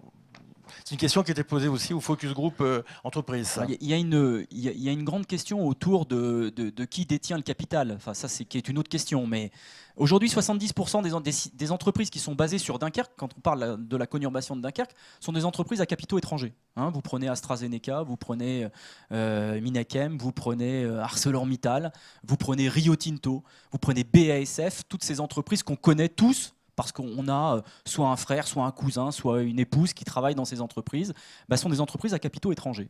Donc voilà, on a beaucoup, les premiers investisseurs sur le port de Dunkerque sont des investisseurs belges. Mais ça n'empêche que une grande partie, une très très grande majorité des emplois qui sont dans ces entreprises sont des emplois du Dunkerquois, sont des emplois ce sont vos emplois. Vous qui habitez à Gravelines, à Lonne-Plage, à Dunkerque ou ailleurs, ou dans les Hauts-de-France, parce qu'il y en a qui viennent de Lille pour travailler aussi sur Dunkerque. Donc ce sont des emplois locaux, ce ne sont pas des emplois qui vont venir de Roumanie, de Chine ou d'ailleurs. On est vraiment dans de la constance de l'emploi local. Et on peut d'ores et déjà mettre de côté le débat que nous avons eu, qui est un débat malheureux sur le terminal méthanier. Le terminal méthanier, c'était beaucoup d'emplois à la construction, et peu d'emplois en exploitation. On a parlé de 1200 emplois en pointe à la construction et 70 emplois à l'exploitation.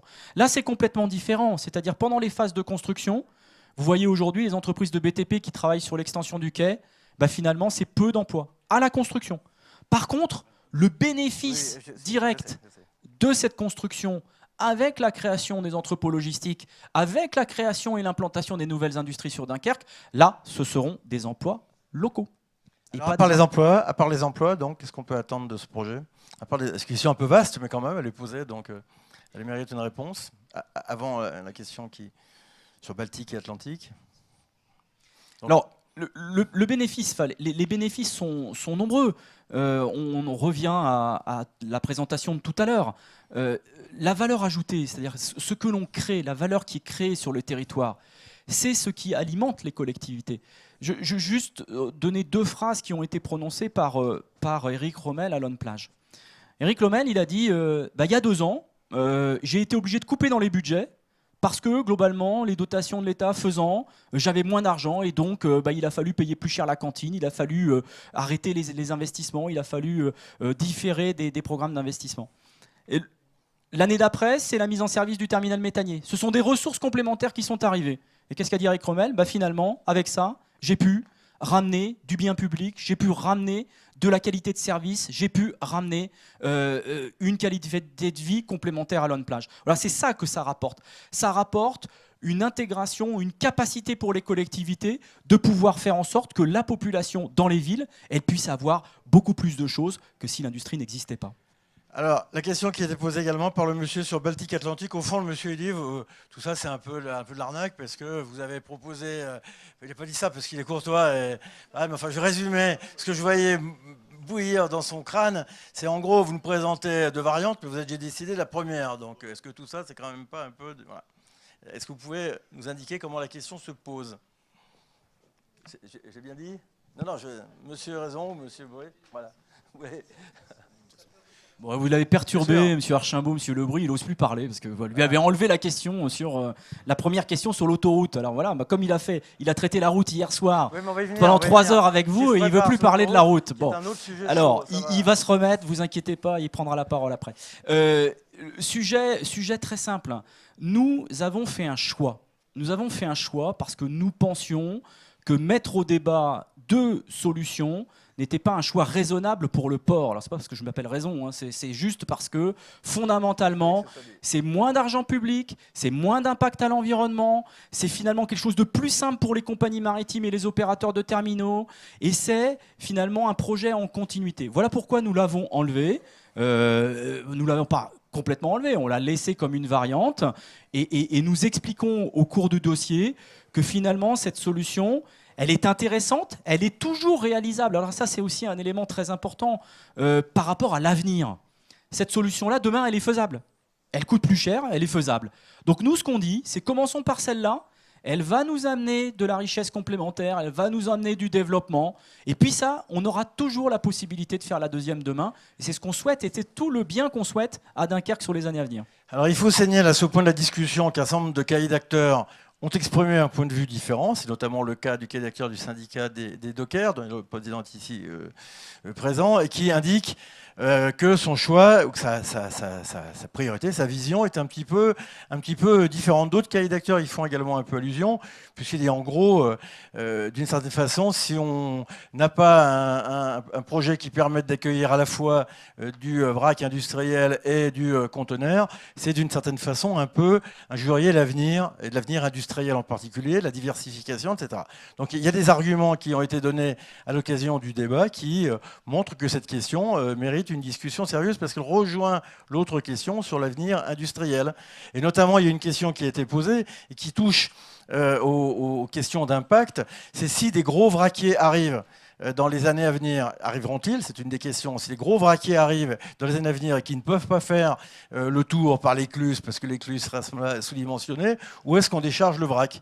Est-ce qu'on décharge le vrac ainsi arrivé au QPO? Est-ce que ça intéresse Arcelor que de devoir faire le tour à la totalité de ces marchandises pour arriver près de l'usine? Enfin, donc cette question, elle mérite vraiment une réponse. Est-ce que vous estimez que ces gros bateaux n'arriveront pas? Est-ce que vous estimez que cette préoccupation en une avenue, ou est-ce que dans votre réponse, finalement, il y a l'idée, on peut imaginer de commencer par un bout et de poursuivre par l'autre, ce qui n'est pas exactement la même chose. C'est plus soit ça, soit ça. Si je peux me permettre cette grossièreté, c'est un peu fromage et dessert. C'est les deux, quoi. C'est un petit peu de ça, un petit peu de ça. Donc, quelle est exactement votre position là-dessus?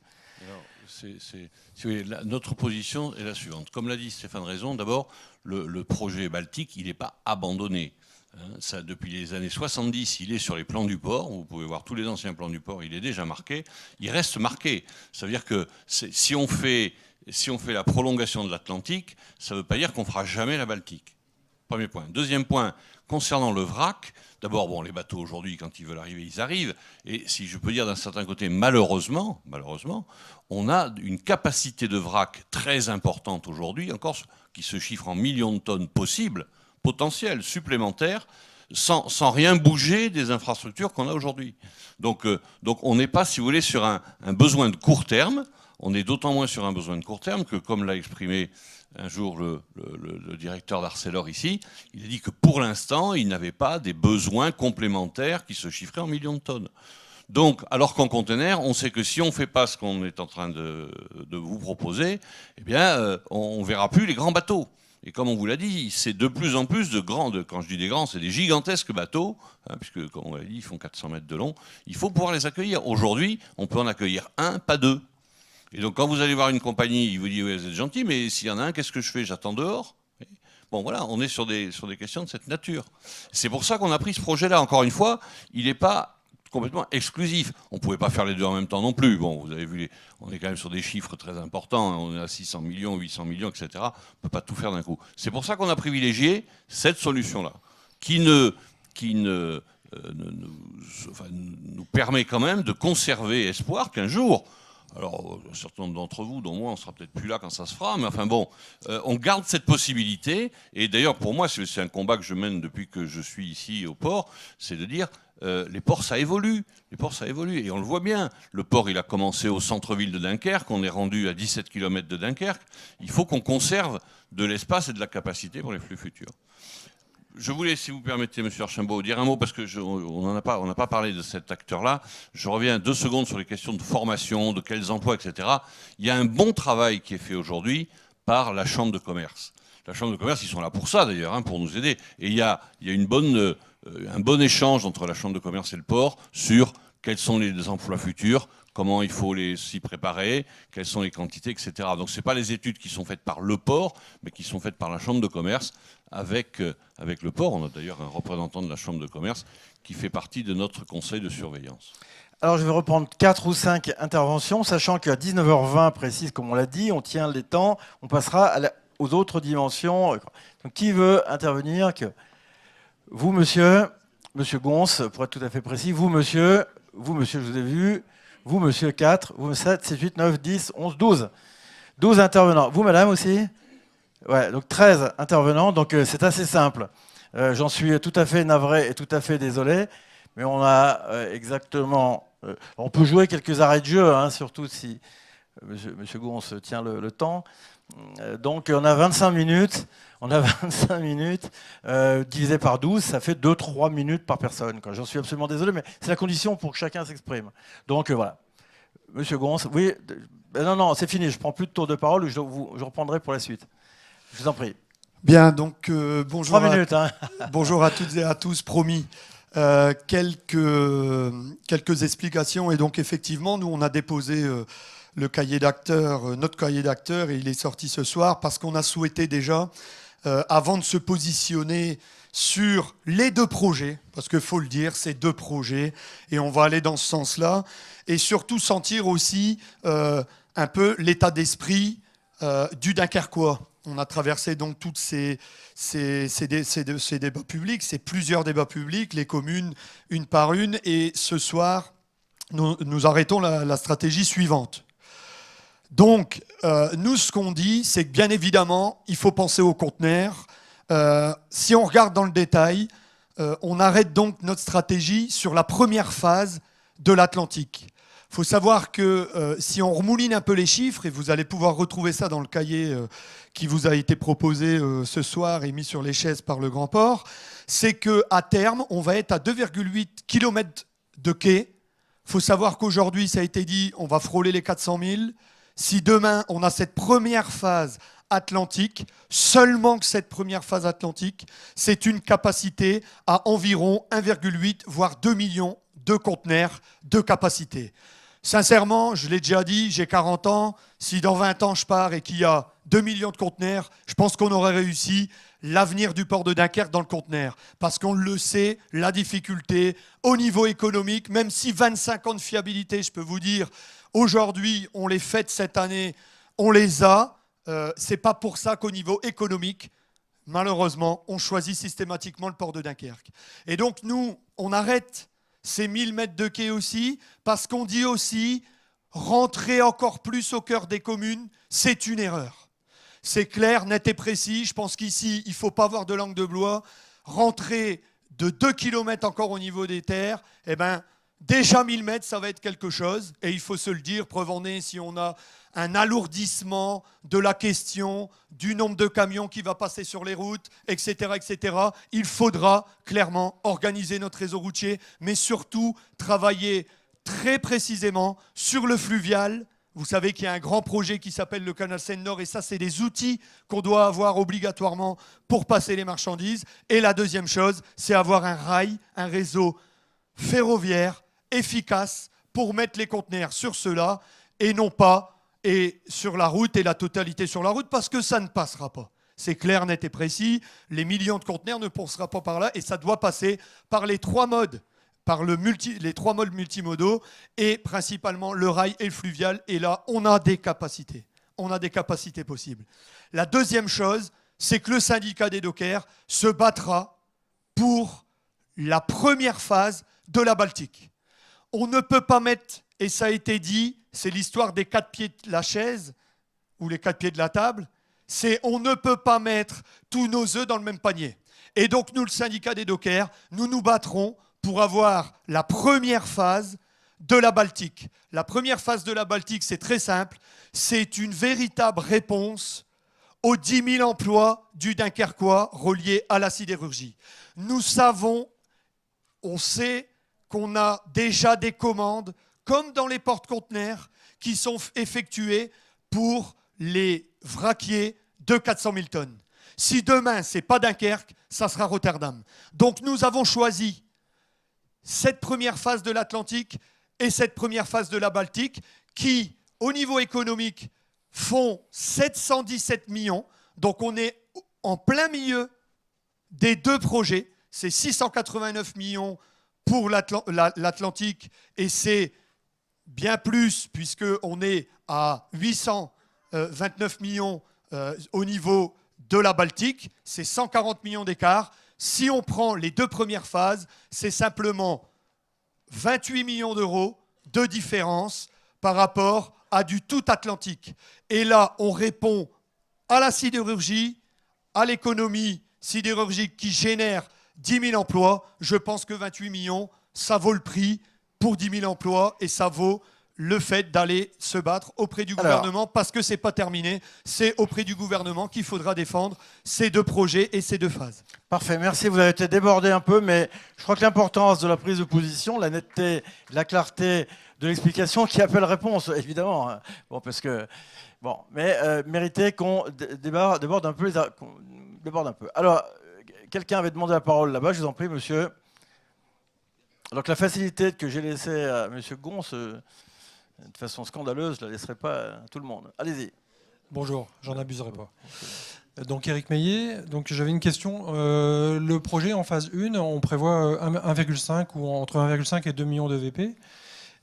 Donc la part modale fluviale et hors transbordement est environ de 10% dans le projet. Et dans certains documents, on peut voir une connexion entre le canal de Bourbourg et le bassin atlantique, ce qu'on ne voit pas dans les documents du projet. Est-ce que les infrastructures existantes, comme l'écluse de Mardic et l'écluse des Dunes, seront adaptées à ce surcroît de trafic, et quelles sont les marges de manœuvre? Merci, monsieur, de nous faire regagner du temps. Monsieur, vous aviez demandé la parole? Oui, je vous en prie. Enfin, vous-même, le monsieur là-bas tout au fond, et puis vous-même, monsieur. Oui.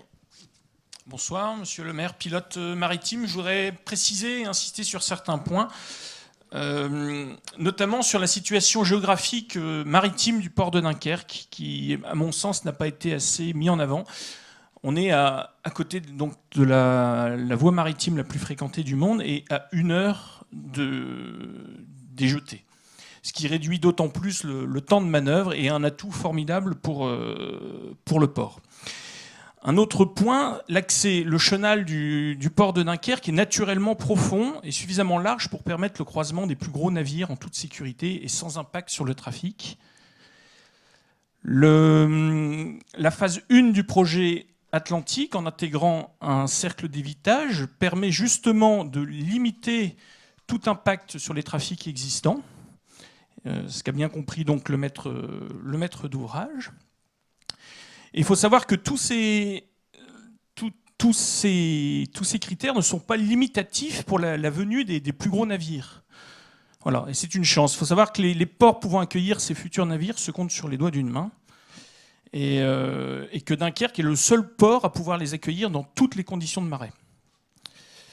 Autre point concerne les compétences. J'ai entendu dire dans certains débats, est-ce qu'on va savoir accueillir ces navires? C'est notre quotidien. Aujourd'hui, tous les trafics ont leurs géants, des céréaliers, des gaziers, des minéraliers, des porte-containers. Alors, toutes les semaines, des navires de 400 mètres. Et on prépare dès aujourd'hui l'arrivée de la future génération. On est équipé d'un simulateur de manœuvre et on y travaille. Voilà. Cap de Liens, ce n'est pas un saut dans l'inconnu, c'est quelque chose de maîtrisé et une réalité. Donc voilà. Je voulais terminer par une petite note plus personnelle. Pour ceux qui ne sont pas nés à Dunkerque, on ne vient pas vivre ici par choix. Par contre, une fois qu'on a goûté à Dunkerque, on n'a plus envie de partir. Et pour rester, il faut du travail. Et aujourd'hui, seul le port et son tissu industriel permet, comme beaucoup d'entre nous, de rester vivre à Dunkerque. Et un port qui vit, c'est un port qui est en constante évolution et vit avec sa ville. Si nous voulons que nos enfants puissent avoir la possibilité d'avoir le choix de rester à Dunkerque, il ne faut pas passer à côté de ce projet. Merci. Merci, monsieur. Alors, est-ce que parmi les gens, vous, monsieur, il y a quelqu'un qui voulait intervenir là, près de moi là? C'était vous, monsieur, je vous en prie. Donc, vous attendez depuis un certain temps.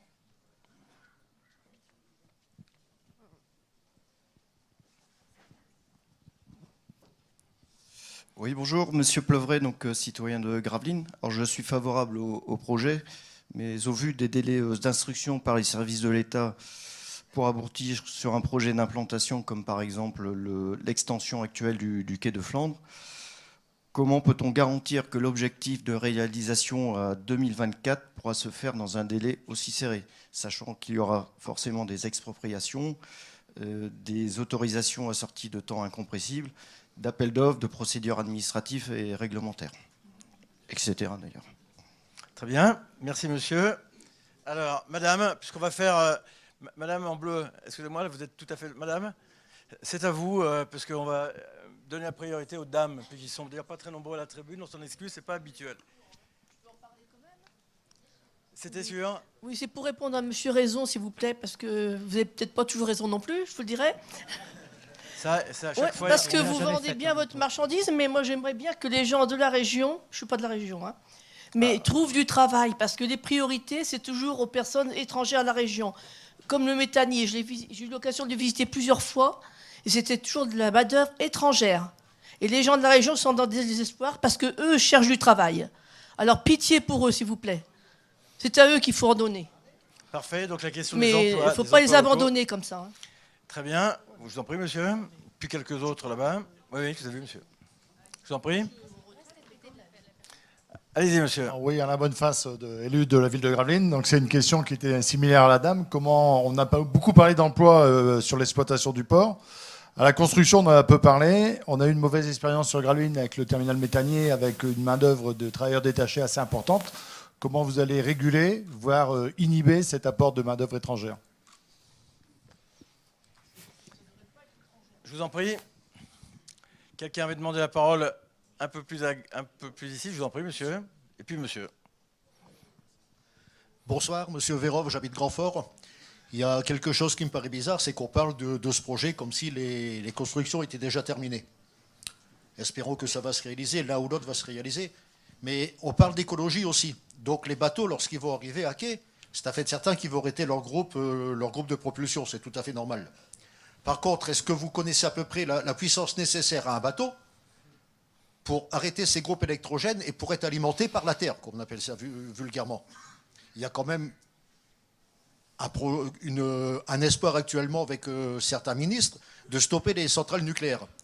L'électricité avec des solutions renouvelables, j'ai des doutes pour pouvoir alimenter un seul bateau. Si vous en avez 4 ou 5 qui sont à quai, comment allez-vous faire? Très bien, alors c'est une question qu'on va aborder si vous voulez dans la deuxième partie de la discussion. Je la retiens. Monsieur, je vous en prie.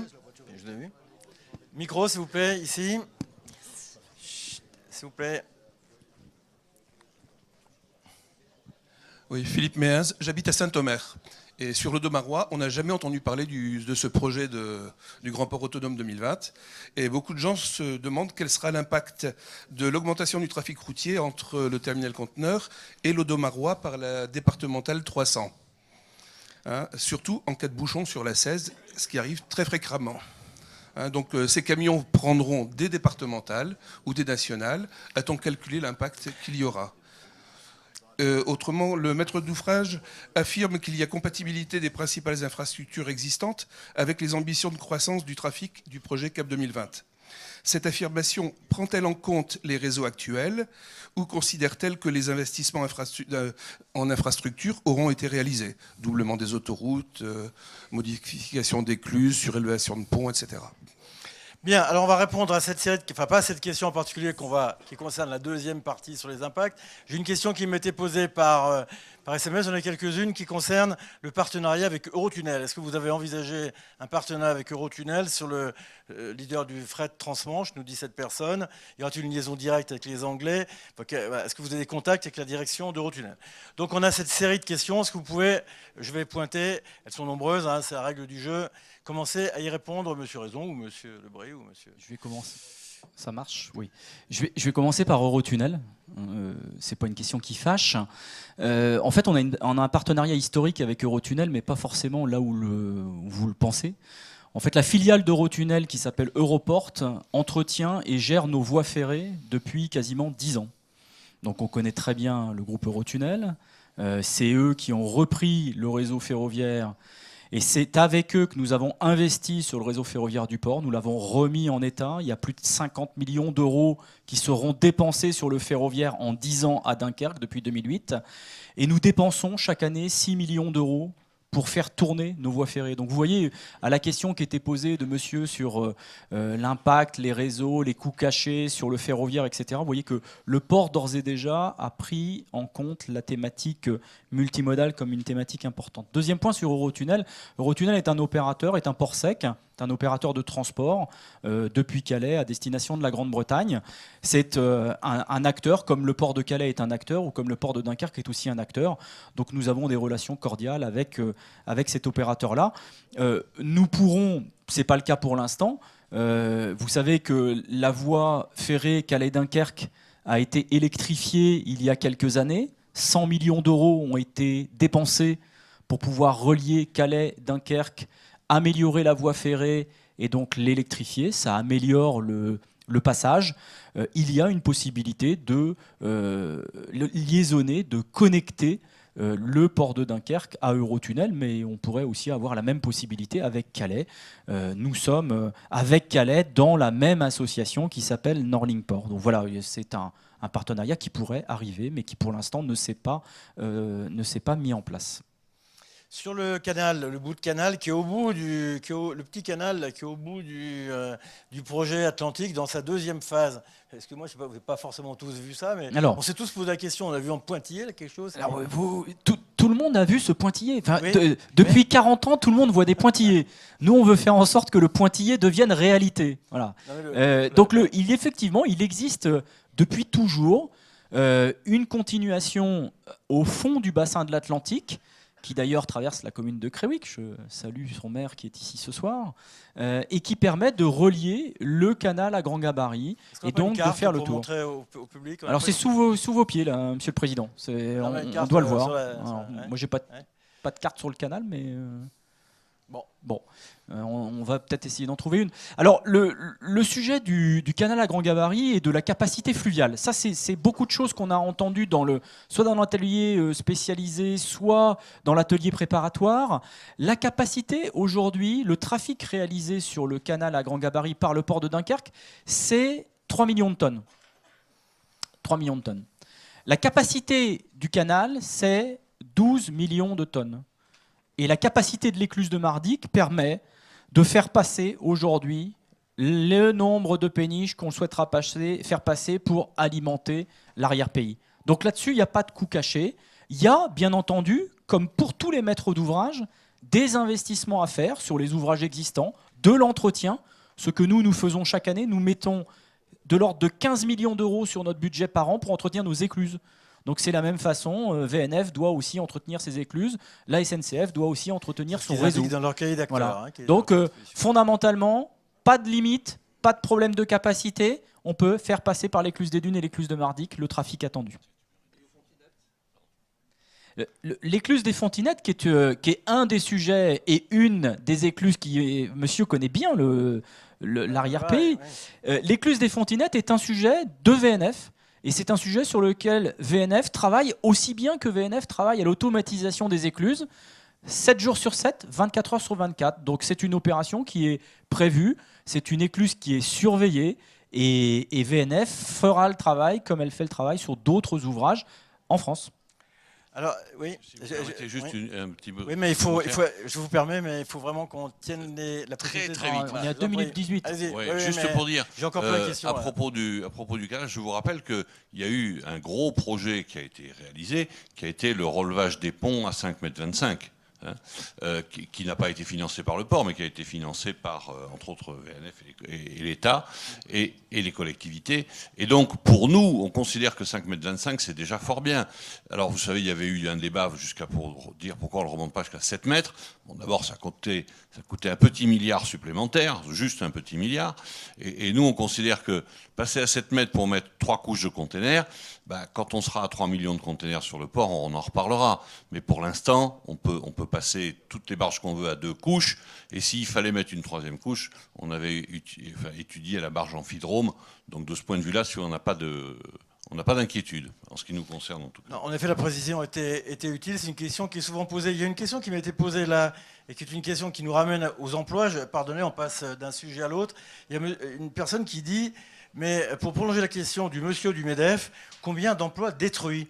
Si je comprends bien, on offre une grande plateforme de distribution inondation à ceux qui tuent nos emplois nationaux de production. Il pense à la filière bois et à la Chine, et dont il indique, bon, est-ce que tout ça, est-ce que l'importation massive de produits à bas coût, avec un coût social extrêmement élevé, est finalement pas destructeur d'emplois? Est-ce qu'on n'est pas une porte d'entrée de gens qui passent leur temps à... voilà. L'opposition, on l'a eu, Président, on l'a eu à de nombreuses reprises sur les modèles. Hein, le modèle de développement, la mondialisation, le libéralisme, tout ça, ça détruit des emplois. Moi, je vais vous donner quelques chiffres très simples. L'économie du Benelux, si je reprends mes chiffres, sur le transport et la logistique, c'est 1000 milliards d'euros. 1000 milliards d'euros, les 3 pays du Benelux. La valeur ajoutée transport et entreposage, c'est 20 milliards en Belgique. Vous vous rendez compte? 20 milliards d'euros de valeur ajoutée. Donc quand on dit le transport, la logistique, les ports, ça tue les emplois, non, aujourd'hui, si on n'est pas compétitif, si on n'amène pas de solutions logistiques à nos entreprises françaises, elles vont effectivement disparaître. La difficulté, c'est que nos entreprises ont des solutions logistiques qui sont bien plus chères que les solutions d'autres pays. Quand on arrive facilement par le canal Albert au port d'Anvers en venant d'Allemagne, quand on arrive facilement au port de Rotterdam par le Rhin, eh ben effectivement, on est plus compétitif qu'une entreprise qui est isolée en France. Donc le but du port, dans son économie logistique, la logistique est un vecteur de développement et pas un tueur de développement. C'est l'inverse, justement. Et puis je rebondis sur la question de Madame, qui est très intéressante. Madame, vous avez posé une question sur les emplois, en disant on a été déçus, c'est pas bien. Nous, on vous a entendu. Le sujet est très clair. Pendant la première phase de construction, il y aura peu d'emplois, et ces emplois sont généralement des emplois français, en dehors du dragage. Alors pourquoi le dragage? Parce que toutes les entreprises mondiales de dragage sont des entreprises belges et hollandaises. Hein, c'est comme ça, il n'y a pas d'entreprise française de dragage. Par contre, vous avez aujourd'hui une entreprise qui s'appelle Bouygues Travaux Publics, qui travaille et qui fait l'extension du quai ici, et ce sont des travailleurs français, ce sont des gens qui viennent là. Donc bien entendu, notre objectif, c'est bien de faire en sorte de localiser de l'emploi local et de faire en sorte que vos enfants, vos petits-enfants puissent travailler sur le territoire. C'est le même message. Le secteur de la logistique et le secteur du conteneur est un secteur qui crée de l'emploi local, qui ne va pas en détruire. Voilà, c'est un élément important du débat. Alors sachant que la question n'est pas posée seulement aux grands ports, mais elle est posée à l'ensemble des opérateurs du dispositif d'emploi et de formation. Et puis, si ce dispositif d'emploi et de formation ne se met pas en place dans les années qui viennent, et le grand port, il prendra sa part, mais ça ne relève pas que de lui, si la connaissance de ces emplois, métiers et qualifications n'est pas portée aux Dunkerquois, si le dispositif de formation ne suit pas le mouvement, et donc chacun devra faire l'effort nécessaire, et surtout se mettre ensemble pour raisonner à ça, il est assez clair qu'on aura les inconvénients que vous dites. Donc il appartient à l'ensemble des autorités qui s'occupent de ces sujets ou qui devraient s'en occuper de mettre en place un dispositif d'accompagnement du grand projet du port de Dunkerque. Et il y a des propositions qui ont été faites dans le sens, y compris dans le cahier d'acteurs de monsieur le maire de Gravelines et du syndicat, qui indique qu'on doit trouver un mode de pilotage, notamment par l'État. On peut en imaginer d'autres. Hein. À Fos, ils ont fait autrement. Ils ont demandé ça à la maison de l'emploi. Enfin, donc on peut trouver un pilote, mais enfin, l'essentiel, c'est que chacun ne travaille pas dans son coin et qu'on porte la connaissance des acteurs du territoire et aux acteurs, aux jeunes en particulier, la connaissance de ces métiers. Et qu'on s'organise, on a 10 ans pour le faire, de telle façon que ça se fasse. Alors quand même une réaction, monsieur Raison, je vais vous donner la parole, monsieur, mais une réaction un peu à chaud, alors évidemment, sur la proposition du syndicat des dockers. On va pas refaire le débat là ce soir, mais c'est quand même bien qu'on ait un petit élément de... On délibère, hein, c'est comme, voilà, il y a un argument, un contre-argument. Ouais. Il y a un postulat de base, c'est que ici on est un petit territoire, voilà, 200 000 habitants et un nombre de professionnels portuaires extrêmement réduit. Et ce nombre de professionnels portuaires, il est nécessairement solidaire, il est nécessairement à l'écoute.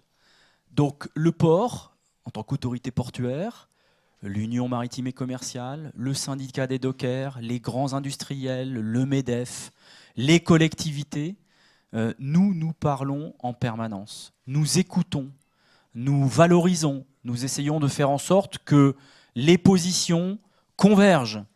Et donc moi je suis particulièrement heureux que M. Gons ait pu nous dire ce soir qu'il était finalement d'accord avec cette première phase de l'Atlantique. Ça veut dire que projet porté par le port n'est pas stupide, puisqu'il considère que c'est un bon projet. Et le deuxième sujet qui est l'avenir, je renvoie là à ce que disait François Soulet tout à l'heure. François Soulet l'a dit de façon très très simple, il a dit nous ne nous coupons pas de la réalisation d'autres choses demain. Ça a été le postulat de base. C'est pas parce que nous faisons la continuation du quai, que nous entrons dans les terres, que forcément demain nous ne pourrons pas réaliser une autre infrastructure. Ce que les visionnaires des années 60 ont fait, et ce qu'ils nous ont donné en matière de géographie et de qualité d'infrastructure, moi je reviens sur les propos du monsieur tout à l'heure, là, monsieur Le Maire, je crois, c'est ça, qui disait finalement on nous a laissé les plus belles infrastructures maritimes. Les plus belles infrastructures maritimes en Europe. Donc il y a eu des visionnaires, ils ont acquis des terrains, ils ont laissé la possibilité au port de pouvoir se développer. On est dans une phase de développement. C'est vrai que ce développement a pris du temps. C'était il y a 40 ans, hein, l'avant-port ouest, c'était les années 70, j'étais même pas né. Et donc voilà, ça s'est fait à cette époque-là, puis on a pris du temps dans le développement. Mais ce temps, aujourd'hui, le temps est venu de faire en sorte que les infrastructures puissent être mises à disposition pour que le développement de ce territoire puisse de nouveau progresser. On l'a dit tout à l'heure, le port, le territoire a vécu sur un modèle industriel, centrale nucléaire, sidérurgie, aluminerie, pétrole. Ce modèle, il évolue dans le temps, c'est normal, hein, il y a des entreprises qui arrivent, il y a des entreprises qui partent. Nous, ce qu'on veut, c'est que les entreprises qui sont là, à Dunkerque, restent le plus longtemps possible. Et donc, on veut se laisser la possibilité que le développement, fondamentalement, puisse continuer et que toutes les entreprises qui sont ici, et je reconnais les chiffres donnés tout à l'heure, les 10 000 emplois liés à la sidérurgie, que ces emplois continuent et se développent encore plus. Il faut quand même savoir que le site qu'on a ici d'ArcelorMittal, c'est le premier site en Europe.